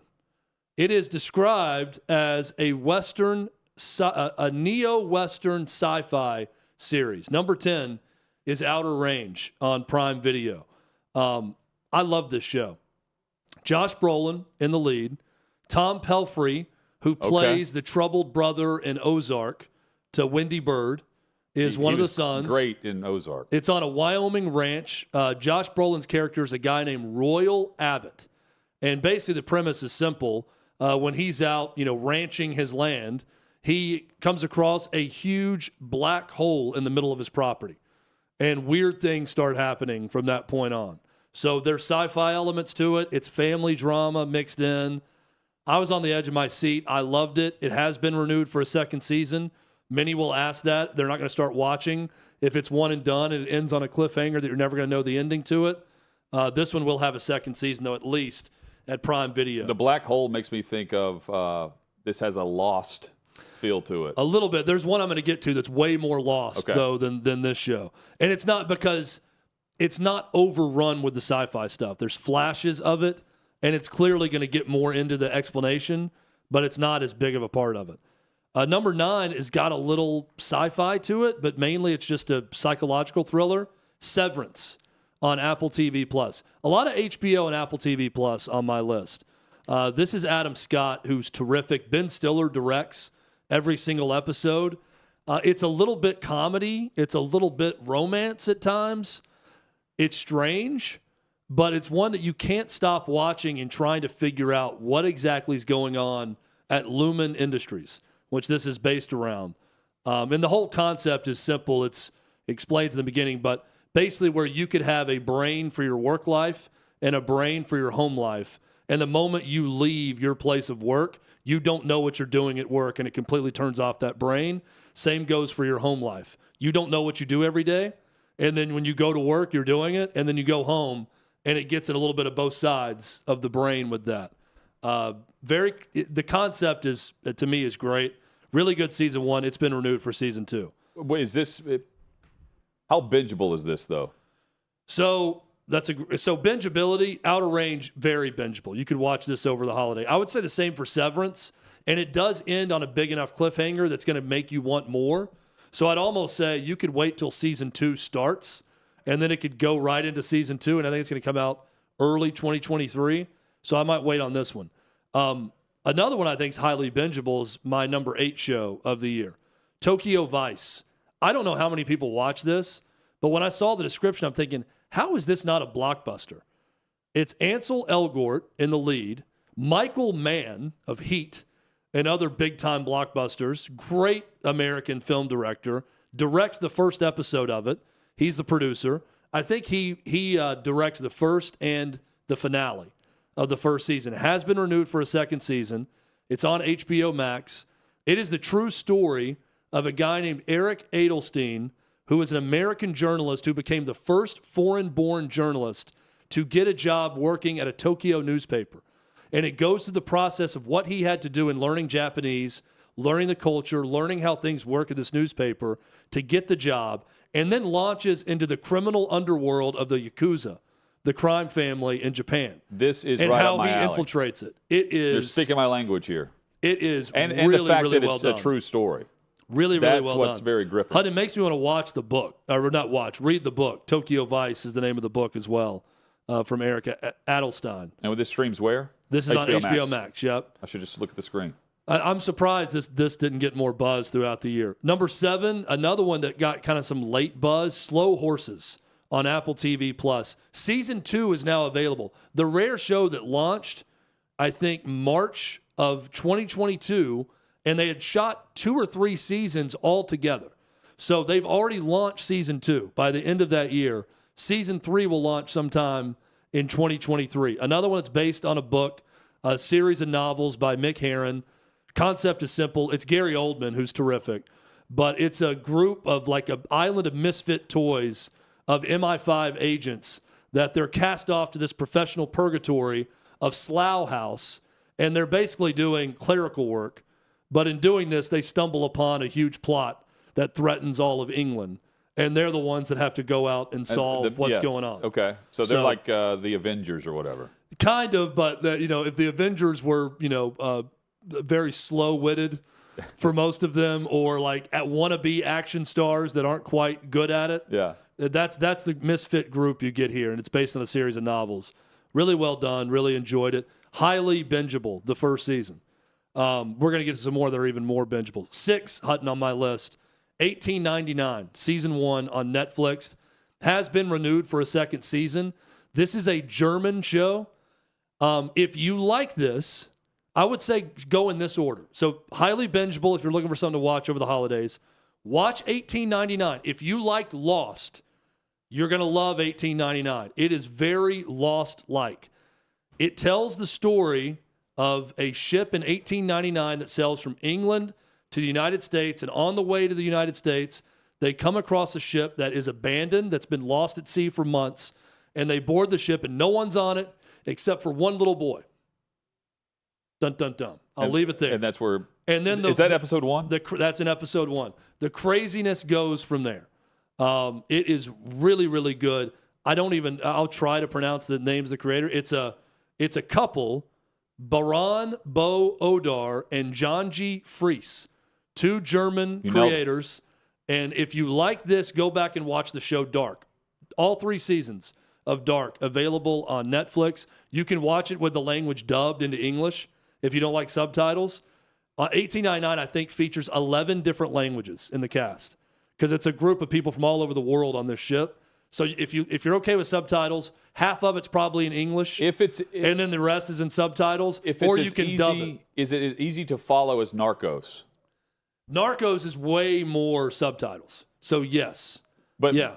I thought they were brilliant in how they shot that show because you could read what was going on, but also watch at the same time, if that makes sense. So I didn't have an issue at all with that show based on subtitles. Yeah, 3 of the main characters in the ensemble are British.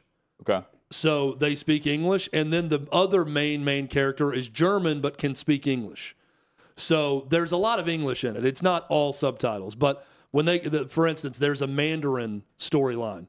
There's a Norwegian storyline. So it's in their native tongue, and it's gonna be subtitles. But on Netflix, I did this with Dark, and then the final season went to subtitles. You can dub it. It's a little distracting because the English actors, the voices they put over it, sometimes don't look like the actors at all. And I learned this on Dark. When you go back and put on just their normal voices, it's very strange. When you've heard one voice for 2 seasons and it's English, it's the American version, then you flip to it, it can be crazy. But I highly recommend. Number 5 on my list, top 10 TV shows of 2022. One, Hutton, I've talked about on this show, Winning Time, The Rise of the Lakers Dynasty. There's nothing about this show that should work. It should look hokey. The basketball scene should look terrible because we all saw the 1980s Lakers, whether we were alive during it or we've seen clips and highlights, we've seen it. But this show works because Quincy Isaiah is the actor, if you're watching the show, you can see him, that plays Magic Johnson, and he is brilliant as Magic Johnson. The basketball scenes are even really good. And John C. Reilly pulls off. John C. Reilly is Dr. Jerry Buss. It's John C. Reilly being John C. Reilly, just hamming it up, but it's great. So it's very bingeable. If you get into the storyline, especially of it's one season. I mean, it goes back and tells some older stories, but basically season 1 is Magic Johnson's rookie year, from the offseason leading up to the rookie year with the LA Lakers. And season 2 will probably be a span of maybe 2 or 3 seasons in that, but it's been renewed as well. Really, really good. Haven't watched it. The only person I've heard say a negative word about it was Jerry West. Right? Jerry West was not pleased with his depiction on the show, and I don't blame him because a lot of people around him are saying, yeah, this was not Jerry West. He is portrayed by, it's an Australian actor, and I'm blanking on his name right now. The other great performance, though, Adrian Brody plays Pat Riley. And I thought that was weird at the time, too. And he's really good. Very, very well done. Doesn't work without the actors portraying real-life people and doing it well. Number 4, Hutton, I believe the only show you've seen on my list, House of the Dragon. The biggest blockbuster that's on my list from HBO, season 1. Obviously, it's been renewed for season 2. We can nitpick about time jumps and plot choices, and could you have just done the first 4 episodes in one episode and then started episode 2 with episode 5? But regardless, it's a show that we've always talked about, Hutton. They just go for it. You really don't know what's going to happen. Most shows you watch, you say, well, they're not going to kill off the main character, or nothing bad's going to happen to this child, or nothing weird's going to happen in this scene, and then it does. And this show has a lot of the same intrigue to it that you don't know what's going to happen. So my only complaint with this is I wish I would have watched it and binged it instead of watched it weekly. You know what I mean? Like I think I would have enjoyed it more. It also has such a high bar to reach based on what Game of Thrones did on a weekly basis to what you're saying. You could not predict the storyline and how the twists and turns were going to happen and whether or not good was ever going to triumph evil. And with this... what is good and evil? Right, but from episode to episode. Always trying to measure this against that show, and it's very unfair because I don't think they can live up to it no matter what they do, because if they do, they're repeating what they've already done with the previous program. If it was Game of Thrones, it would be top 3 on my list. It's not. So I acknowledge that. It's not Game of Thrones, not as good, but by the end of the season, I was getting close to the same level of comfort with the characters of this show as I was with Game of Thrones. Number 3 on my list, I will just trumpet this from the mountaintops. For All Mankind. Maybe the most enjoyable watch that I've had this year. I'll say number 2 is probably the most enjoyable. But For All Mankind, season 3 just happened. For bingeability purposes, you want to go back and watch season 1 and season 2. It's very important to season 3. But the conceit of the show is simple.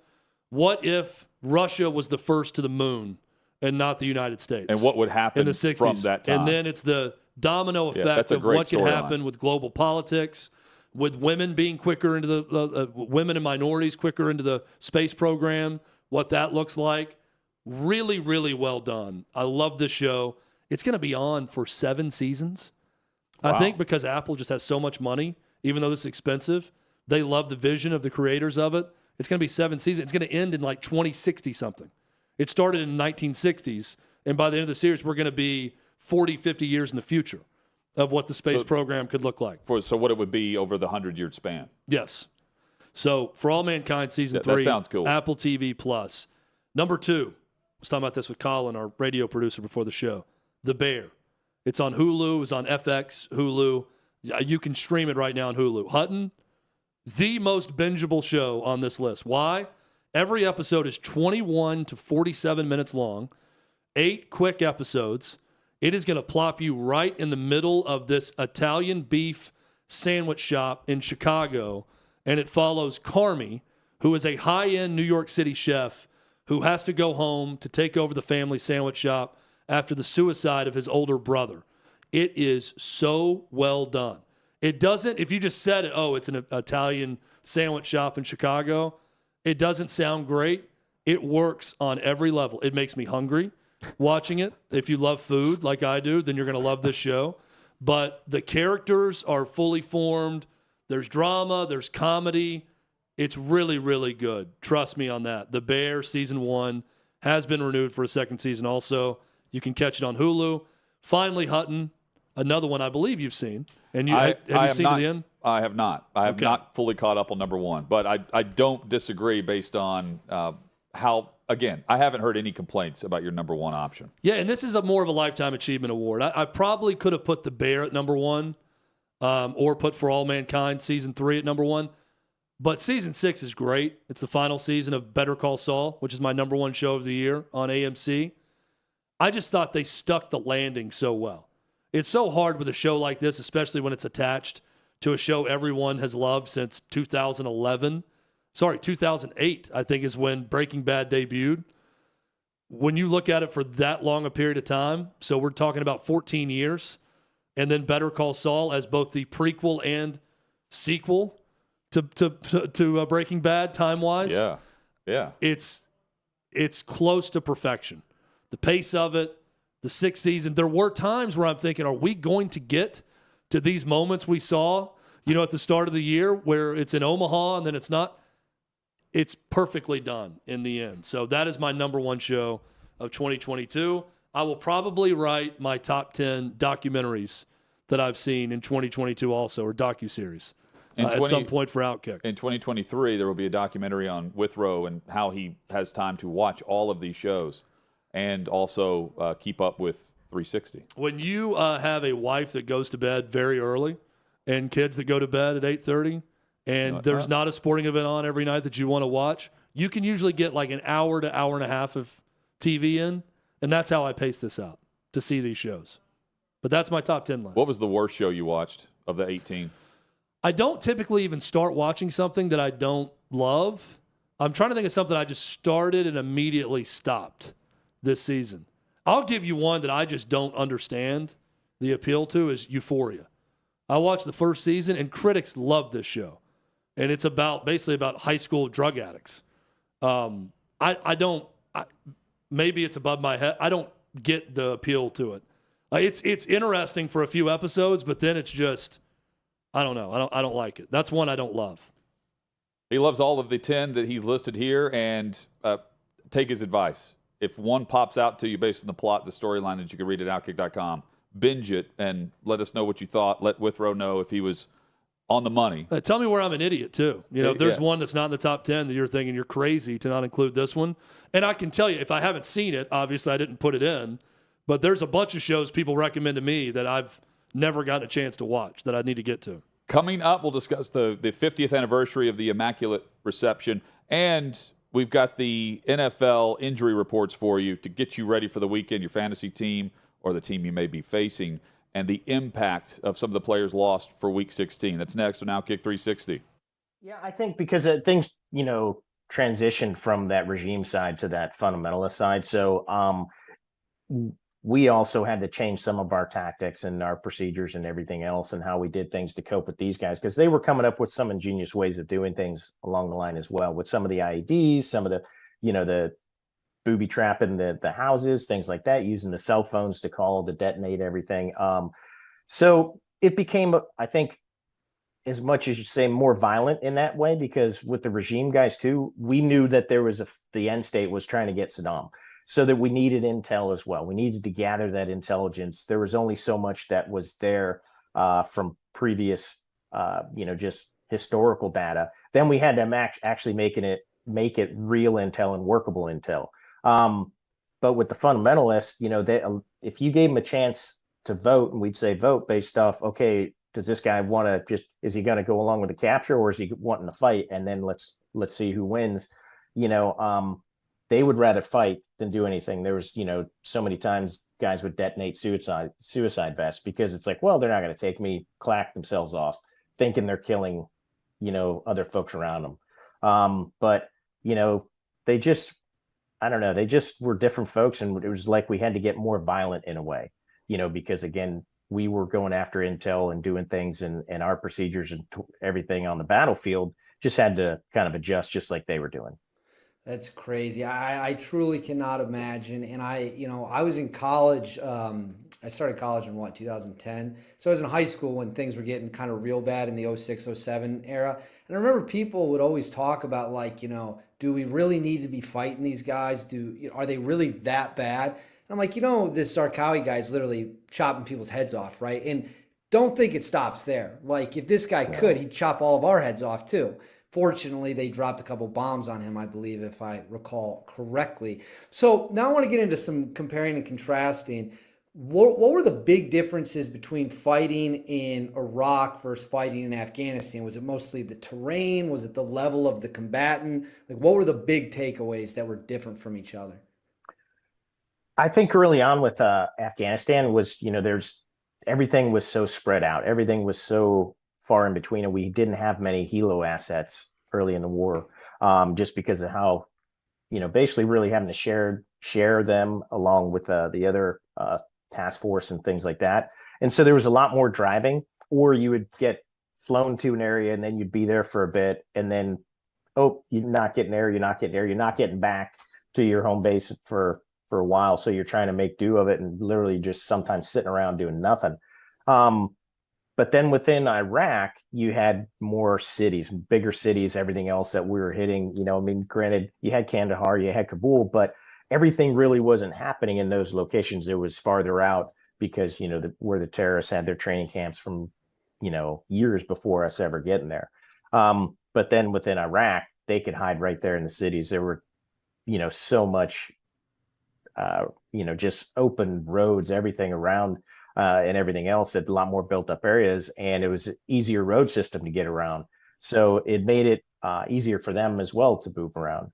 The terrain, definitely changed throughout.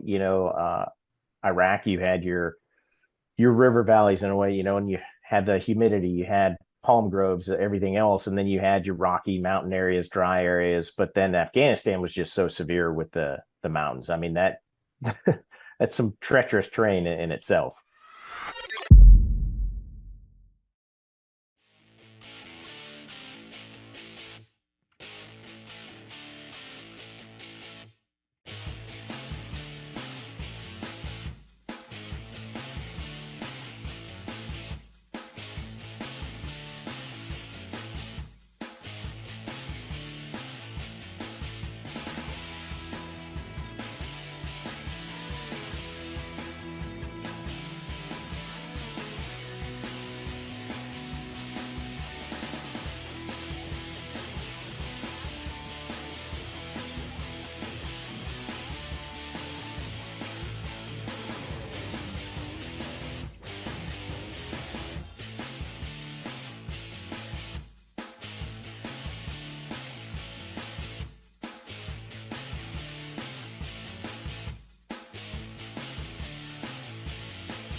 Thursday rolls on, and got the NFL injury reports for you. Well, at quarterback, Jalen Hurts is out.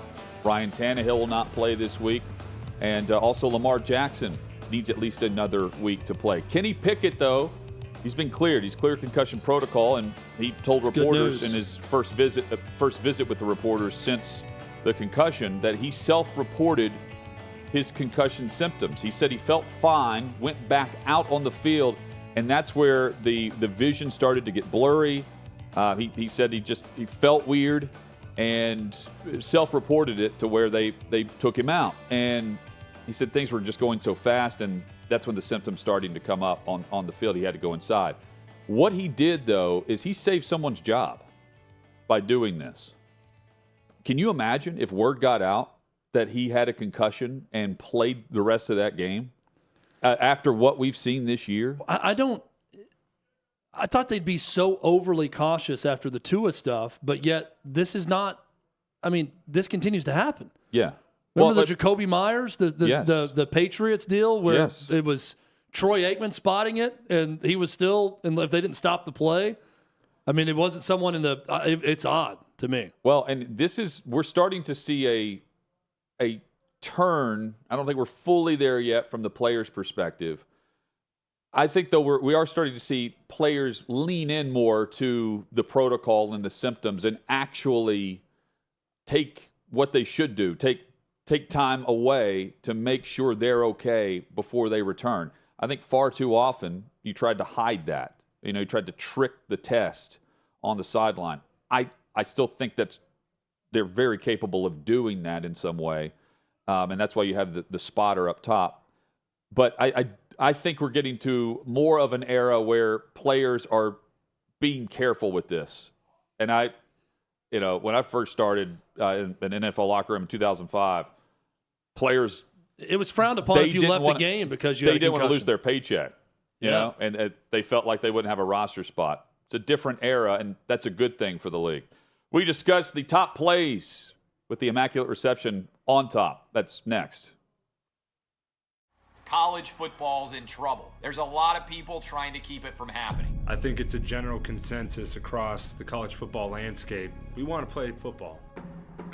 College football is a huge part of the fall. It's a huge part of Americana itself. It just really felt like people in the country needed college football to just feel a little sense of normal. Big news from the Big Ten as the conference releasing its 10-game football schedule. We go home thinking that we're going to be practicing the next day. Everybody gets a text, stay home, everything's canceled. Big Ten fall football season has been canceled. We just believe collectively there's too much uncertainty. I guess what I'm trying to understand, though, Kevin, is that was the same position you had 6 days ago. The Big Ten is an unmitigated disaster. There was a ton of confusion. There was presidents saying one thing, there was coaches saying another. Players had to be silent, coaches had to be silent, ADs had to be silent. People said, how does what you just did make any sense? And nobody really knew what the heck happened when they voted to cancel the season. You make this huge historical announcement, and then Kevin Warren never does a press conference to explain it. It was like a masterclass in how not to handle a crisis. The word really that was lacking in all this is transparency. It felt like a lot of stuff was happening behind closed doors. Even today, we still don't know what occurred. So you don't tell us parents, that's fine, but you're not telling the young men that it affects. We have to make a decision to save the season. What about the history books? What about the rivalry games? What about Paul Bunyan's axe? How is that not going to go to a team this year? This is a failure of epic magnitude. The Big Ten presidents and leaders should be held accountable for the disastrous decisions that they're making. Then the commissioner doubles down, saying his decision will not be revisited. And that's the point. It felt like a war was declared on the Big Ten and Kevin Warren. Everything turned political. Because if this is medical, then you would have stopped the game of football a long time ago. I think the Big Ten leaders will tell you that they probably made a mistake in hindsight. If I had the chance to do it all over last year, I would make the same decisions that we made.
Merry Christmas, happy holidays. Final hour of the week going into the Christmas weekend. OutKick 360, where over the next hour we will dive into the teams with playoffs on the line this week, as we have games both tomorrow, the majority of the games tomorrow, and on Christmas Day. Had the game last night where Jacksonville continues their winning ways, the Jets in the opposite direction, and same goes for Zach Wilson, who Chad and I agree, we're not going to see him with the Jets again. It doesn't feel that way. They've got to make a move because I think he's lost the locker room. That was a pitiful performance, and by everyone involved. Yes, and it was a game where you felt like with the conditions and what was on the line for New York that they would have some semblance of life, and that didn't happen until Wilson came out of the game. That was what was glaring about the turn of events. It's not like they put up a ton of points, but they absolutely played harder for a fourth-string practice squad quarterback than they did the former number 2 overall pick. Yeah, it's done. It's over with Zach Wilson. It's clear that he doesn't have the respect of that locker room. I think Robert Saleh's handled it as well as you can for that situation with the number 2 overall pick, but this is a guy who's not going to be starting for the Jets, and now the question becomes, what do the Jets do this offseason at quarterback? Mike White, you could re-sign, not under contract going into next year. You got the fourth-string guy that's now starting, probably going to start because Wilson's not moving forward, and Streveler. Terrible situation at quarterback, but Hutton, you brought up earlier, not a terrible situation across the roster. They've just got to figure out now how to move on from Zach Wilson, the number 2 overall pick. They've got to have a solution there. And Robert Saleh's got to start. They got off to a nice start, made the quarterback change despite Wilson, after he was able to play to begin the season. He missed, the first 4 games. After he was able to play, I think he was 5-2 when they benched him because they felt like that's their path to the playoffs with Mike White over him. White's hurt, so they go back to Wilson. And at this point, after you've benched him for Streveler, I don't know how you do anything but keep him on the sideline. 50th anniversary of the Immaculate Reception, and Chad, the passing of Franco Harris passing away earlier this week, and everything that was planned, where they were going to retire his jersey in Pittsburgh. You've got the 50th anniversary where you have the Raiders on the road in Pittsburgh with everything surrounding the play and Franco, and the way we can go down memory lane with him there, the build up to this all week in the city, and not being able to do that because this is now more of a memorial service in many ways. At least that's how I view how this game will be covered. I don't know if you go all in on that with me or not, but this is now to me something I didn't want to, and I'm not hoping that this happens, but I can't wait to see some of the tributes and the overall thoughts and analysis of this guy's career and what he meant to the city, and I think the Steelers will do a great job with it. So Saturday night, it's the night game on Saturday, on Christmas Eve. How much of it are we going to see? It would be my question, because I think most of it's going to be just for that Pittsburgh crowd. There's not much you can do at a halftime of an NFL game. Right, but I mean, it's an NFL Network game, and they've been pumping up that, a football life. I'm more interested in seeing a football life and what NFL Network and others can do for tributes to this play and this anniversary than I am what's going to happen in the game. I just think you're limited time-wise in what you can do to really blow it up the way it should be. It's so unfortunate with the timing of all this that Franco Harris was going to be obviously the biggest part of this 50-year anniversary celebration, and now that's not going to happen. And you had Myron Cope, who coined this, the Immaculate Reception, the longtime Steelers broadcaster, sportscaster. And, that while the Steelers didn't win the Super Bowl that year, it was Franco Harris's rookie season, it did trigger that long run of success where they won 4 Super Bowls. He was a Super Bowl MVP in one of those games. Just a tremendous career, even a better guy off the field. Every time we had the pleasure of chatting with him, whether that's at a Super Bowl or in Canton for the Pro Football Hall of Fame. And, the play is always going to come up. Here is Franco Harris discussing the Immaculate Reception. Good going, buddy. What happened on that play, Franco? Right place, right time. A little bit of luck, a little bit lucky catching the ball. What was your part in that play? Where were you actually supposed to have been? Well, I was supposed to be in there blocking, if I remember the play right, but Terry started to scramble a little bit, so I went out thinking maybe I could get it open, he could throw it to me, and he threw it downfield, and I saw Frenchie, I think it was Jack Tatum, go up for it, and it bounced up, and as I said before, the right place, the right time. You outrun that guy into the end zone. Did it ever look like you feel he had a shot at you? I thought at one point he did, but I kind of stuck my arm out trying to hold him off. Believe me, at that point, I don't think anything could have stopped me from going in. There's Franco Harris immediately following the game there with the Steelers radio network. Chad, was that Myron Cope with him? Yes. I just love the voice. The old school voice and interview. Where are you supposed to be on that play? Get a little bit of that with the interview style. He was one of the best. Look, top 5 at minimum. It's a top 5 play. I would put it number 1 all time. It's right there with the catch, Dwight Clark, which capped off what was a 14-play drive for the 49ers. And the thing that I like, the Immaculate Reception, you have to watch. The catch can be a poster in your room, right? Like just that single photo that you see from the end zone makes that play even more iconic. And I think they're both so iconic in large part because it kicked off a dynasty. Yes. That was the start of the Steelers dynasty. And then, that was kind of the start of the 80s. Yeah, you're right. Into the 90s. The birth of the 49ers. It was 81. So that was the start of their dynasty. So it's so much more impactful for that reason because it helped launch, 2 of the greatest franchises in NFL history into their prime. And that's what keeps the other plays that come to mind outside of the top 2 for me. Music City Miracle, right? Mm-hmm. Did not launch a dynasty based on that play. Launched a great run for the Titans, and it was the first season when they opened the stadium here, and they were unbeaten at the stadium at the time. Tremendous play. It's a top 5 play. I would also put the Tyree helmet catch in my top 5. And then from there, it's probably the Malcolm Butler interception that won the Super Bowl for the Patriots. I don't know if you would put that in your top 5, Chad, but to me, there's a clear line of separation from those 3 to the top 2. It's so hard to say, Hutton, because the line of separation to me are the plays I remember before I was alive. Yeah. I think about the Ice Bowl and Bart Starr, sneaking it into the end zone to win the game. Like those are I think for everyone, like if it happened before you were alive and it's imprinted on your brain, in your memory, those are the most important plays in name the sport's history. Same goes for Immaculate Reception. I wasn't alive yet. The Dwight Clark catch, wasn't quite alive, almost, when that happened, but not quite. Those are the things that you're going to remember. For kids, 30, 40 years from now, it may be the Malcolm Butler, interception. It's just hard for me to think about plays in the last, 5, 10, 15 years even that reach that level of icon like we saw with the Immaculate Reception. It's different.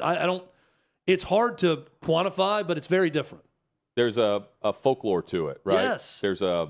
It's kind of poetic in a way when you see it, the throwbacks, and Franco Harris, certainly that. But we've seen that start any montage, NFL films, production. You're going to see the eyes of Franco Harris as he goes down to get that ball before it hits the turf at Three Rivers and then picks it up, and the eyes get bigger as he's running down the sideline for the touchdown. It's what we're always going to remember.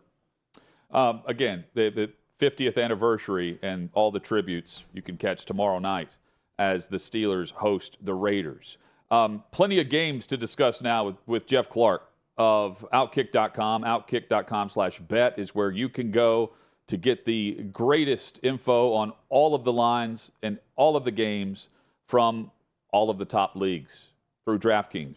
Geoff joins us now. Geoff, happy holidays. Hope things are well.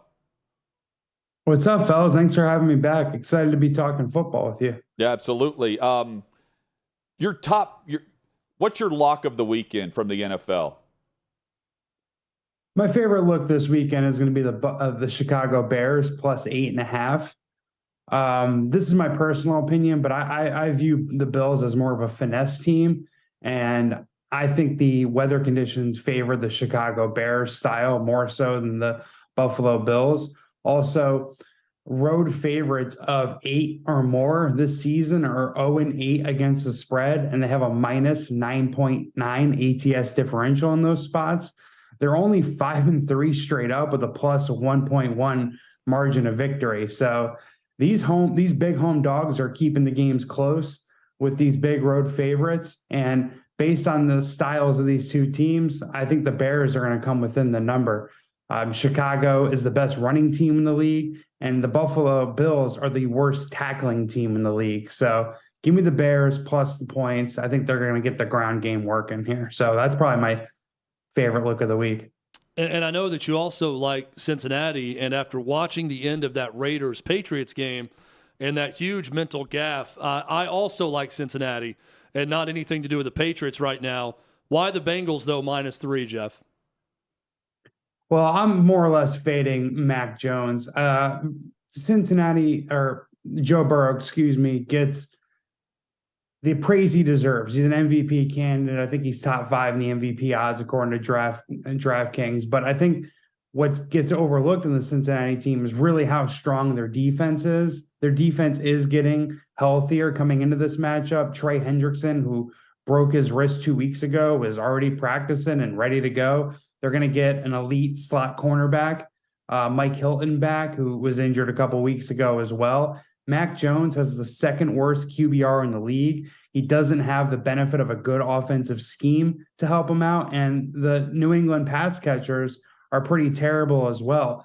When you dig into the numbers in Mac Jones, it's actually kind of crazy. He completed, I think, 12 of 31 passes last week against a Las Vegas Raiders team that's dead last in opponent quarterback rating. So if he can't move the ball and have success against the Raiders defense, I think he's going to get crushed by the Cincinnati offense. And I trust Joe Burrow enough to cover the 3 or 3.5 point line in New England. Geoff Clark with us, OutKick.com/bet and DraftKings for all of the info he's giving us here.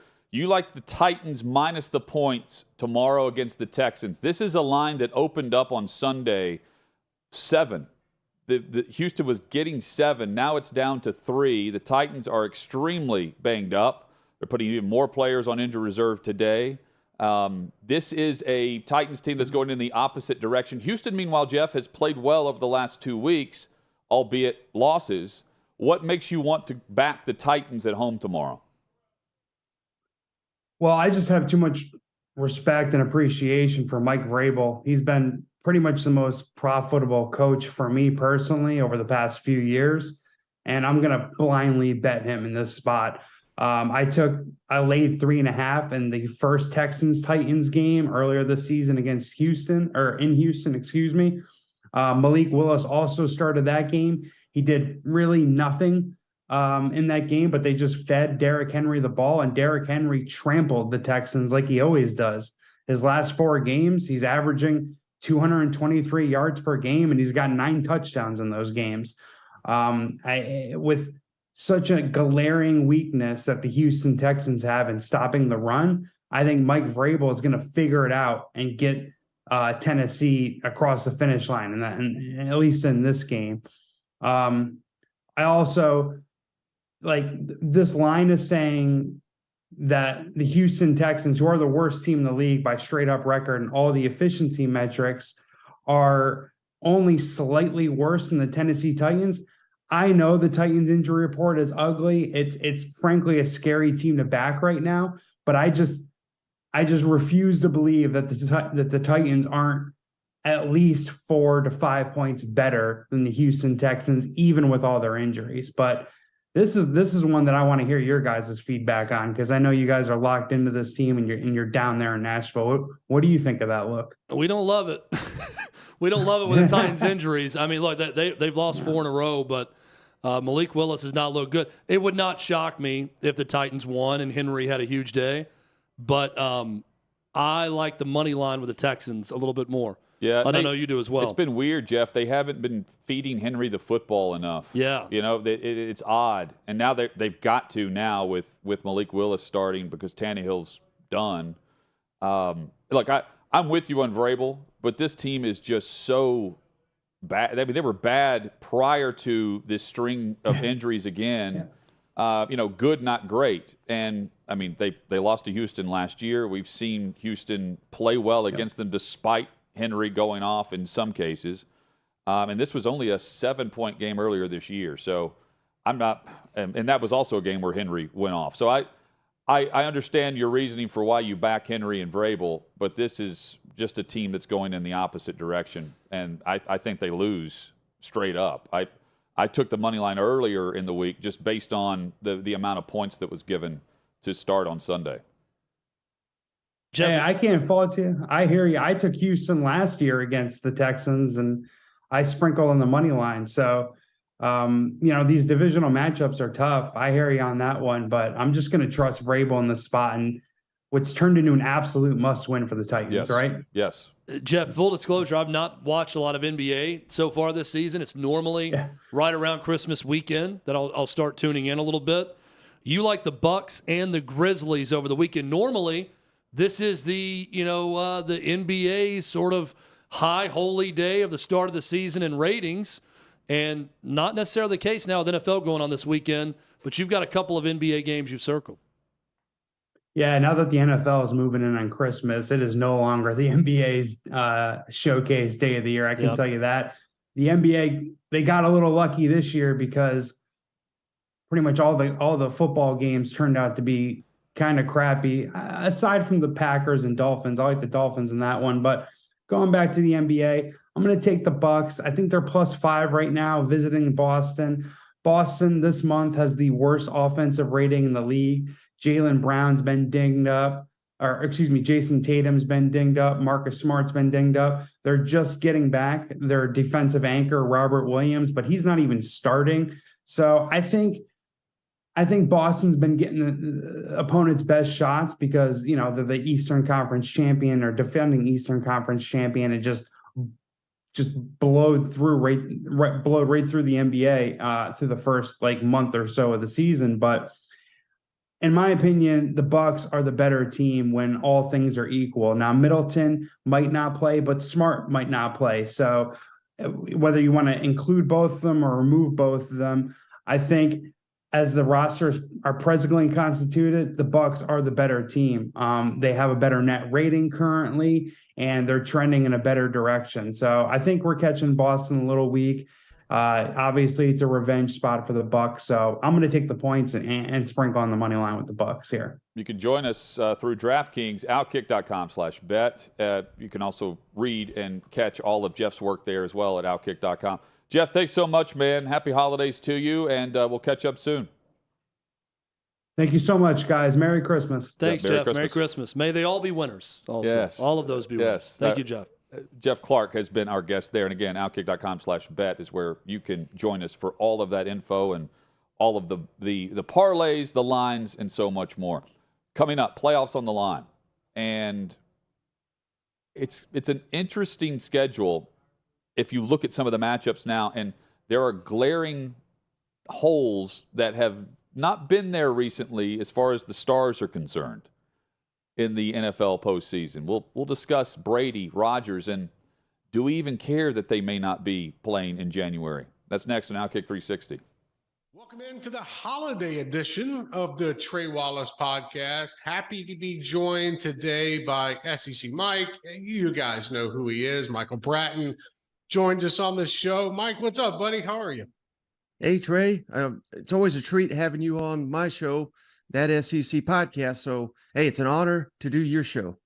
Well, listen, I appreciate you coming on, and it's the holiday season. We've got bowl games going on. We got the transfer portal going on, signing day stuff going on. It's chaotic. It's never a day off in college football, as you know. So let's start in the transfer portal. Michael, where we have seen, I think I saw a number that there are around 1,500 players in the transfer portal as we are having this conversation right now. And I would love to know your thoughts on how you think this has played out since the first day it opened, and then realizing we have got until January 19th, if I'm not mistaken, until this thing closes. What's your early thoughts on how this has played out?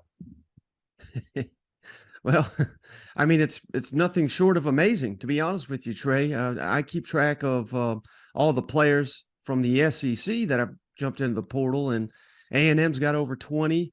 Arkansas, Auburn, Florida, Alabama, they're close to those figures as well, just below A&M. But man, it's absolutely chaotic, and I don't know if it's a good for the sport. I don't know if it's bad for the sport, but I certainly think that teams like LSU and Ole Miss, I think they've kind of laid a blueprint. If you want to turn over your roster in a single offseason, it can be done. And I bet you Billy Napier, of course, they're kind of doing it now, but I bet Billy Napier kind of wishes he would have taken that tactic as well.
Tampa Bay's offense has been a disaster compared to, well, disaster period, but compared to the first 2 years for Brady in Tampa. Just disaster. This has been really, really bad. OutKick 360 rolls on. They, right now, don't control their path to the postseason because Carolina, by just simply winning, will win the division, as crazy as that sounds. And we wouldn't see Tom Brady in the postseason. And Aaron Rodgers right now, the Packers have 6 wins and they have playoff opportunities. Doesn't feel like they need some things to fall in favor, and they got to continue winning. They've won, 2 straight and have played well, but not throughout the season. Chad, I haven't even thought about until last night I was looking at some playoff scenarios. I don't think it's that big of a deal right now that Brady or Rodgers would not be in the NFL playoffs. And a year ago, I would have said this is an awful situation. I don't think the playoffs necessarily need those 2 stars. I realize the ratings would certainly factor in to the discussion here, and they can. I'm leaning more towards I want to see fresh blood, and I think we've got it with some of the young up-and-coming stars at quarterback paired with the top 2 guys, those guys being Patrick Mahomes and Josh Allen. You have the Jalen Hurts, he's got a sprained shoulder. It could have been a lot worse. That's great news. Joe Burrow trying to run it back to get his team back to the AFC Championship and on to the Super Bowl in Glendale. And some other fun scenarios where Trevor Lawrence could be in the postseason for the first time. The Brady-Rodgers absence, I don't think is going to bug me whenever the playoffs kick off, if, in fact, neither guy is in. How do you know it's bowl season when my sound comes on? Because I tried to check out the score of Louisiana and Houston. Oh, how's that going? In the what bowl is this that's happening? This is the Independence Bowl. It is 16-13 Louisiana, 7-17 left in the third, but Houston just got a big 4th and 2. They were down 16-6. They're trying to take the lead on this drive. Did you live driving in Louisiana earlier? territory? That was a really quick reaction by me, though, to get it down quickly. Did you live bet them earlier? Houston down 13? Yes, I did. Okay. Yes, I did. Let's go. Let's go. Go Cougs. Go Cougs. Hutton, I gave up on both Brady and Aaron Rodgers so long ago. Not Brady I still believe they're going to win that division. They're not doing anything in the playoffs. And that offense is bad. So I'm not concerned about him being in the playoffs. I think Aaron Rodgers is capable of more right now than what we've seen, and he's capable of more than Tom Brady at this point. But they're not. I mean, it's going to take so many things for them to get in.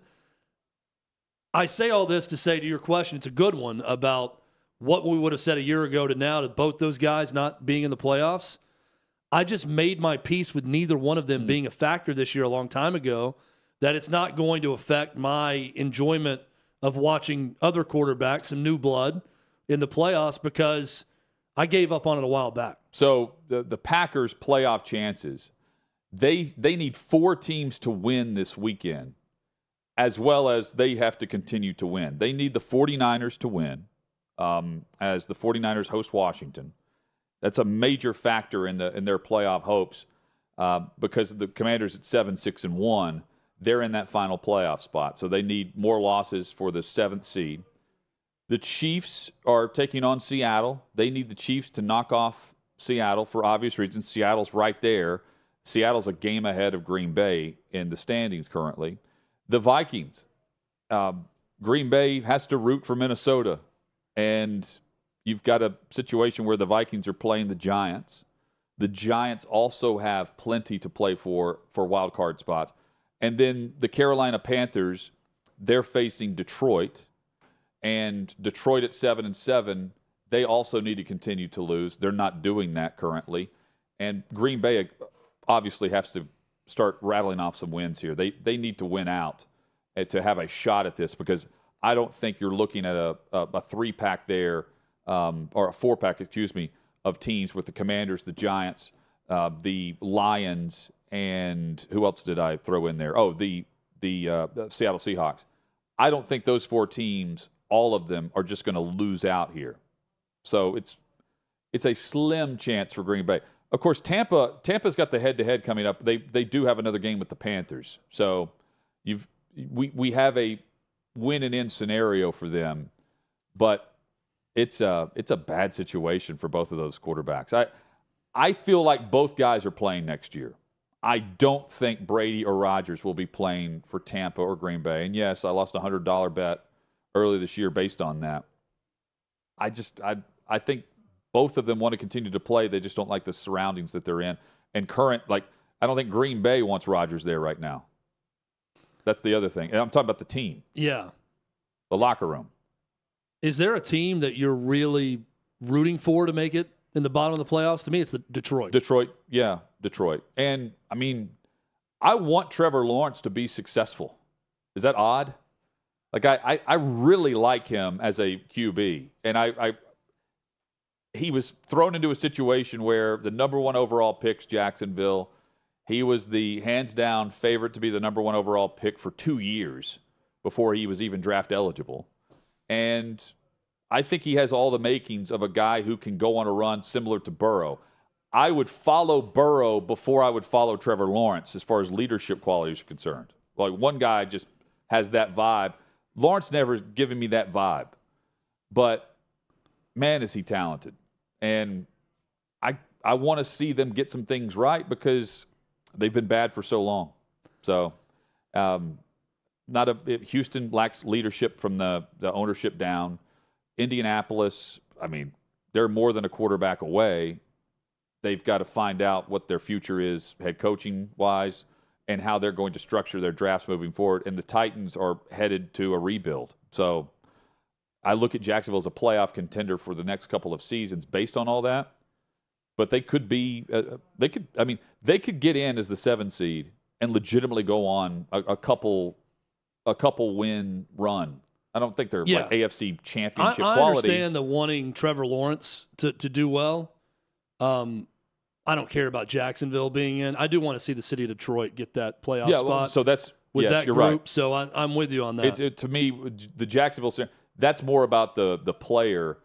Detroit's more about the city, right? The franchise itself. Hutton, we got to talk about this Jenna Lane story. Yes.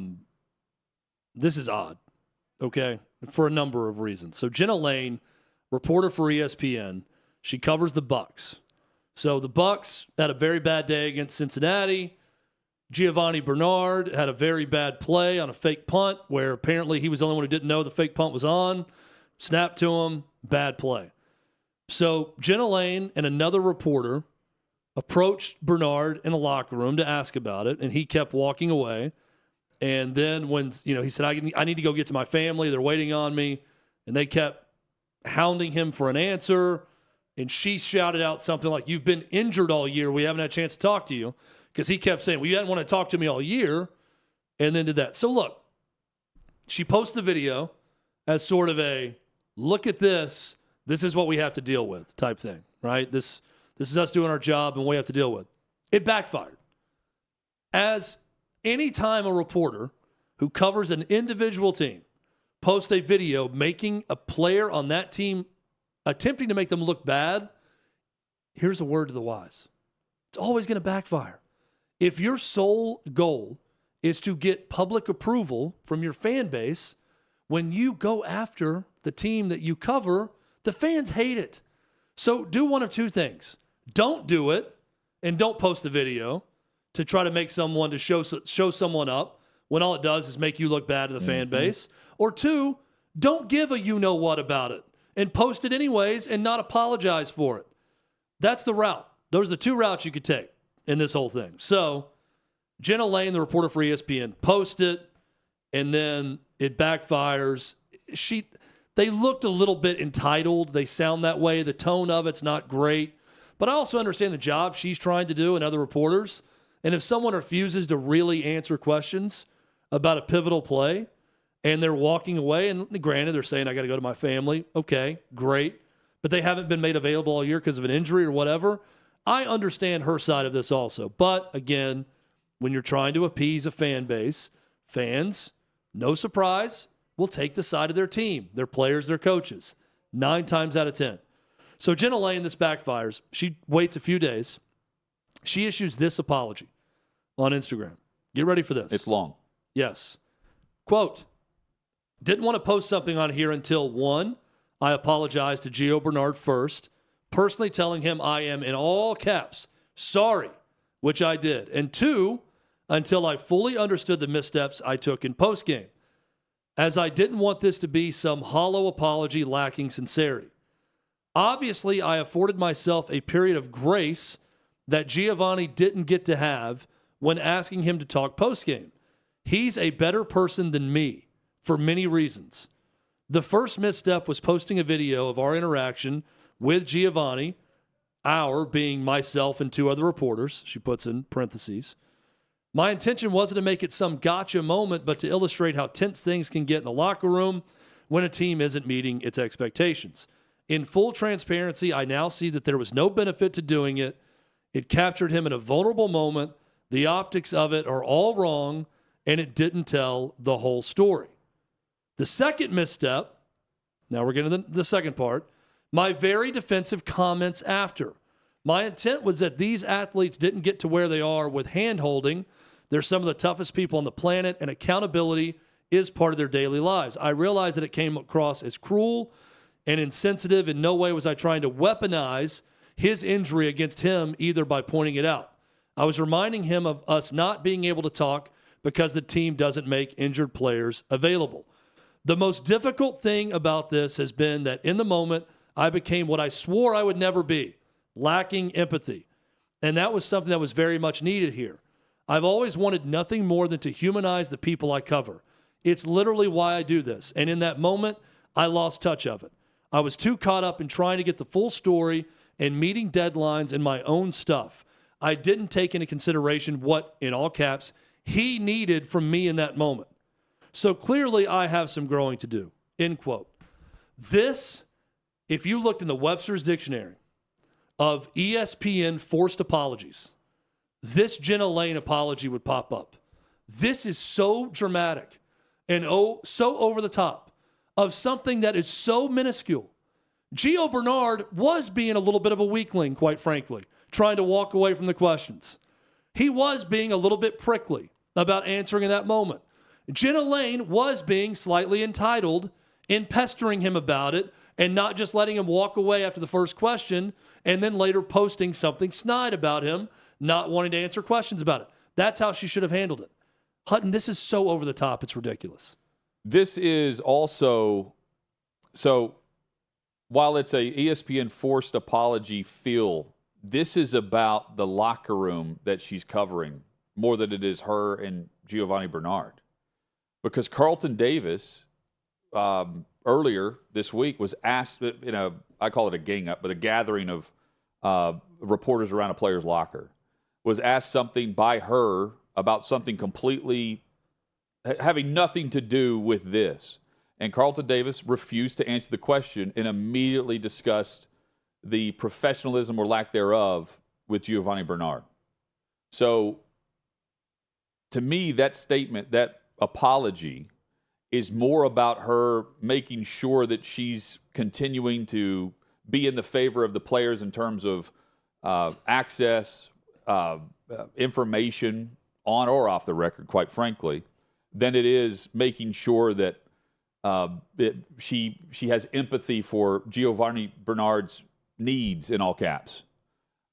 There is an entitlement to it, which is dumb. Like I don't.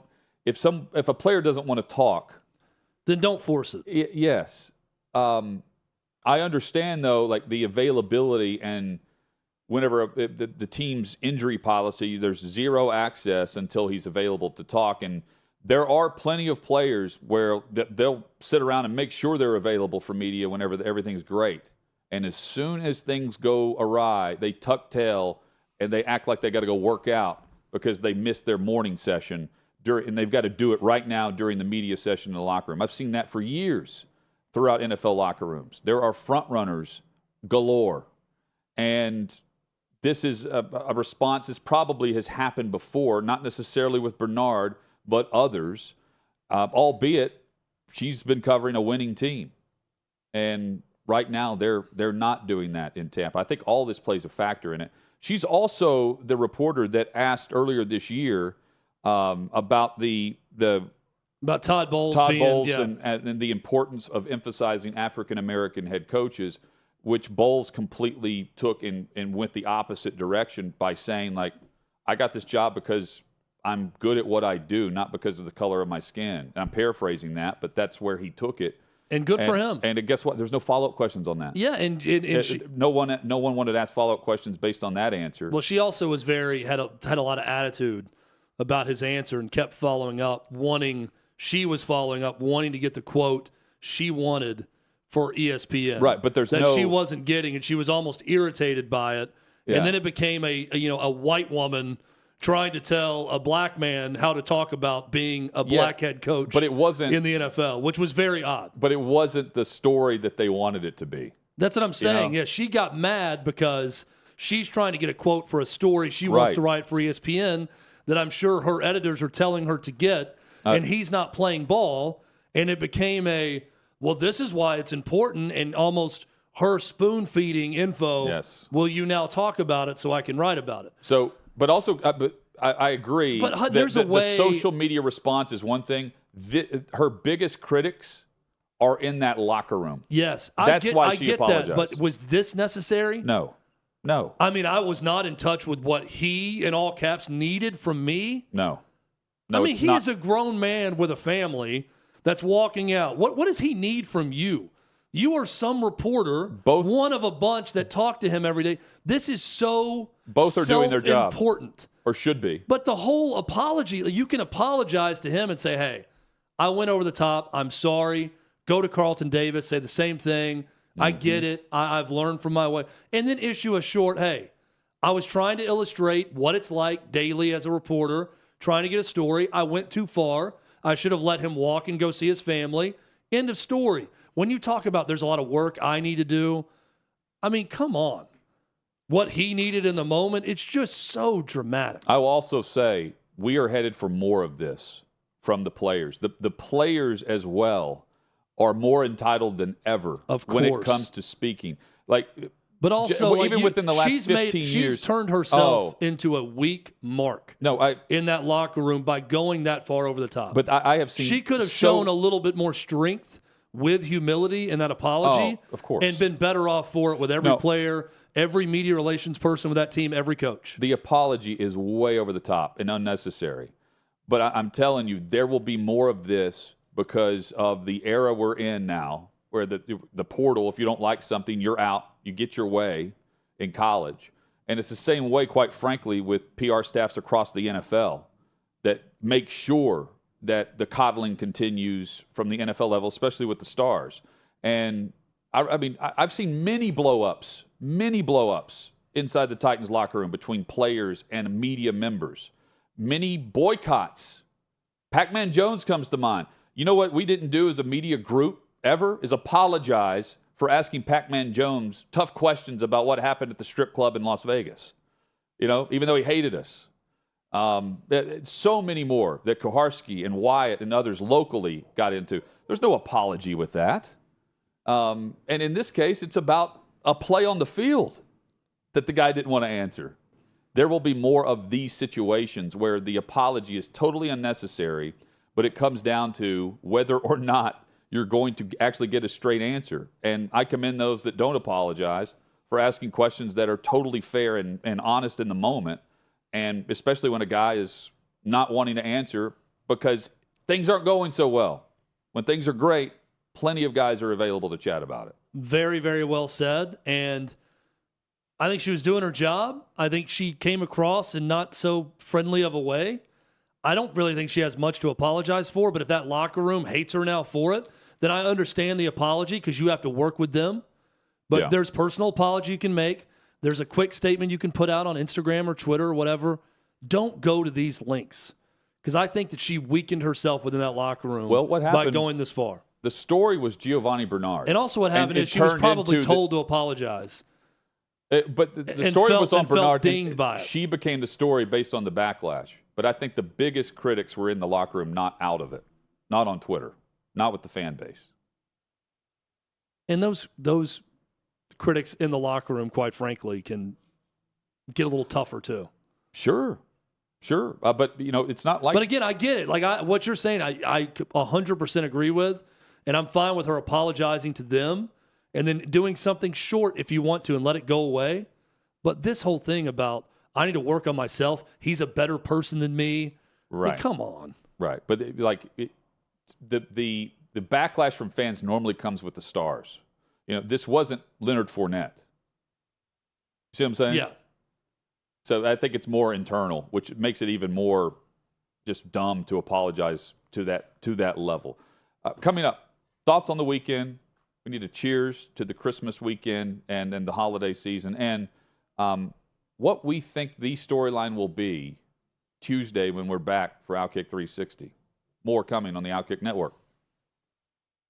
College football's in trouble. There's a lot of people trying to keep it from happening. I think it's a general consensus across the college football landscape. We want to play football. College football is a huge part of the fall. It's a huge part of Americana itself. It just really felt like people in the country needed college football to just feel a little sense of normal. Big news from the Big Ten as the conference releasing its 10-game football schedule. We go home thinking there's going to be practice the next day. Everybody gets a text, stay home, everything's canceled. Big Ten fall football season has been canceled. We just believe collectively there's too much uncertainty. I guess what I'm trying to understand, though, Kevin, is that was the same position you had 6 days ago. The Big Ten is an unmitigated disaster. There was a ton of confusion. There was presidents saying one thing, there was coaches saying another. Players had to be silent, coaches had to be silent, ADs had to be silent. People said, how does what you just did make any sense? And nobody really knew what the heck happened when they voted to cancel the season. You make this huge historical announcement, and then Kevin Warren never does a press conference to explain it. It was like a masterclass in how not to handle a crisis. The word really that was lacking in all of this is transparency. It felt like a lot of stuff was happening behind closed doors. Even today, we still don't know what occurred. So you don't tell us parents, that's fine, but you're not telling the young men that it affects. We have to make a decision to save the season. What about the history books? What about the rivalry games? What about Paul Bunyan's axe? How is that not going to go to a team this year? This is a failure of epic magnitude. The Big Ten presidents and leaders should be held accountable for the disastrous decisions that they're making. Then the commissioner doubles down, saying his decision will not be revisited. And that's the point. It felt like a war was declared on the Big Ten and Kevin Warren. Everything turned political. Because if this is medical, then you would have stopped the game of football a long time ago. I think the Big Ten leaders will tell you that they probably made a mistake in hindsight. If I had the chance to do it all over last year, I would make the same decisions that we made.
Merry Christmas, happy holidays from all of us at OutKick. OutKick 360 rolls on. Hutton and Withrow with you.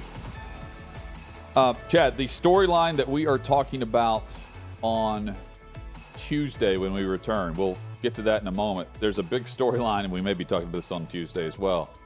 Another NFL employee has been suspended due to gambling on sports. It's not even on football. Miles Austin, he's been suspended as a coach. He's out, the Jets wide receivers coach. Suspended for violating the NFL's gambling policy. And within the story, and I'm reading this from Florio at Pro Football Talk, he is suspended for betting on sports that are not football related. This is... Why is that a policy? Who not cares? Gambling is just prohibited by the team and the league. Remember when Rick Neuheisel, I think it was, got suspended or fired for having a March Madness pool when he was a college football coach? Yes. That's dumb. I just don't. Who cares? And now the league is profiting millions off of this. So Florio leads with this: "Do as I say, not as I profit." That's his lead to the story.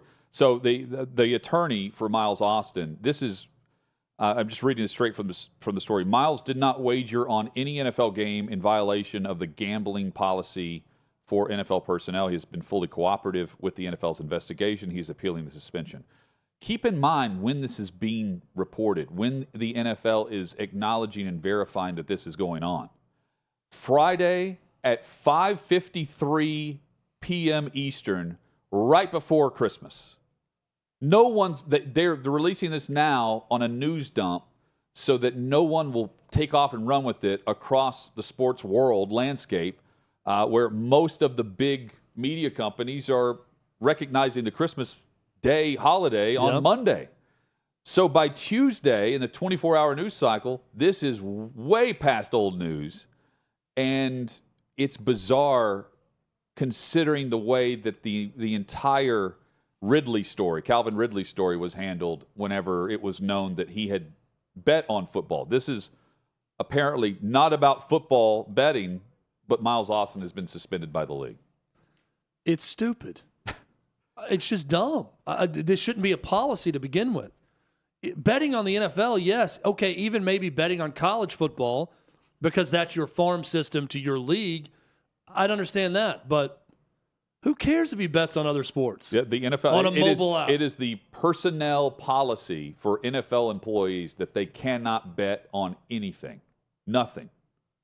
And it's really strange, and it's so dumb, Chad, to your point, because in the same stadiums where the personnel that are employed are not allowed to speak the word gambling, you've got odds and everything else in between and money being spent by the companies that are paying the NFL plenty. Chad, you've got a toast right here in the final I do, yes. 20 seconds. Merry Christmas to everyone. Huge thanks to everyone that makes this show work. Yes. That is everyone behind the scenes that you don't always see on the show. Thank you to you all, and thanks to you for watching and listening. Merry Christmas. Cheers. Merry Christmas.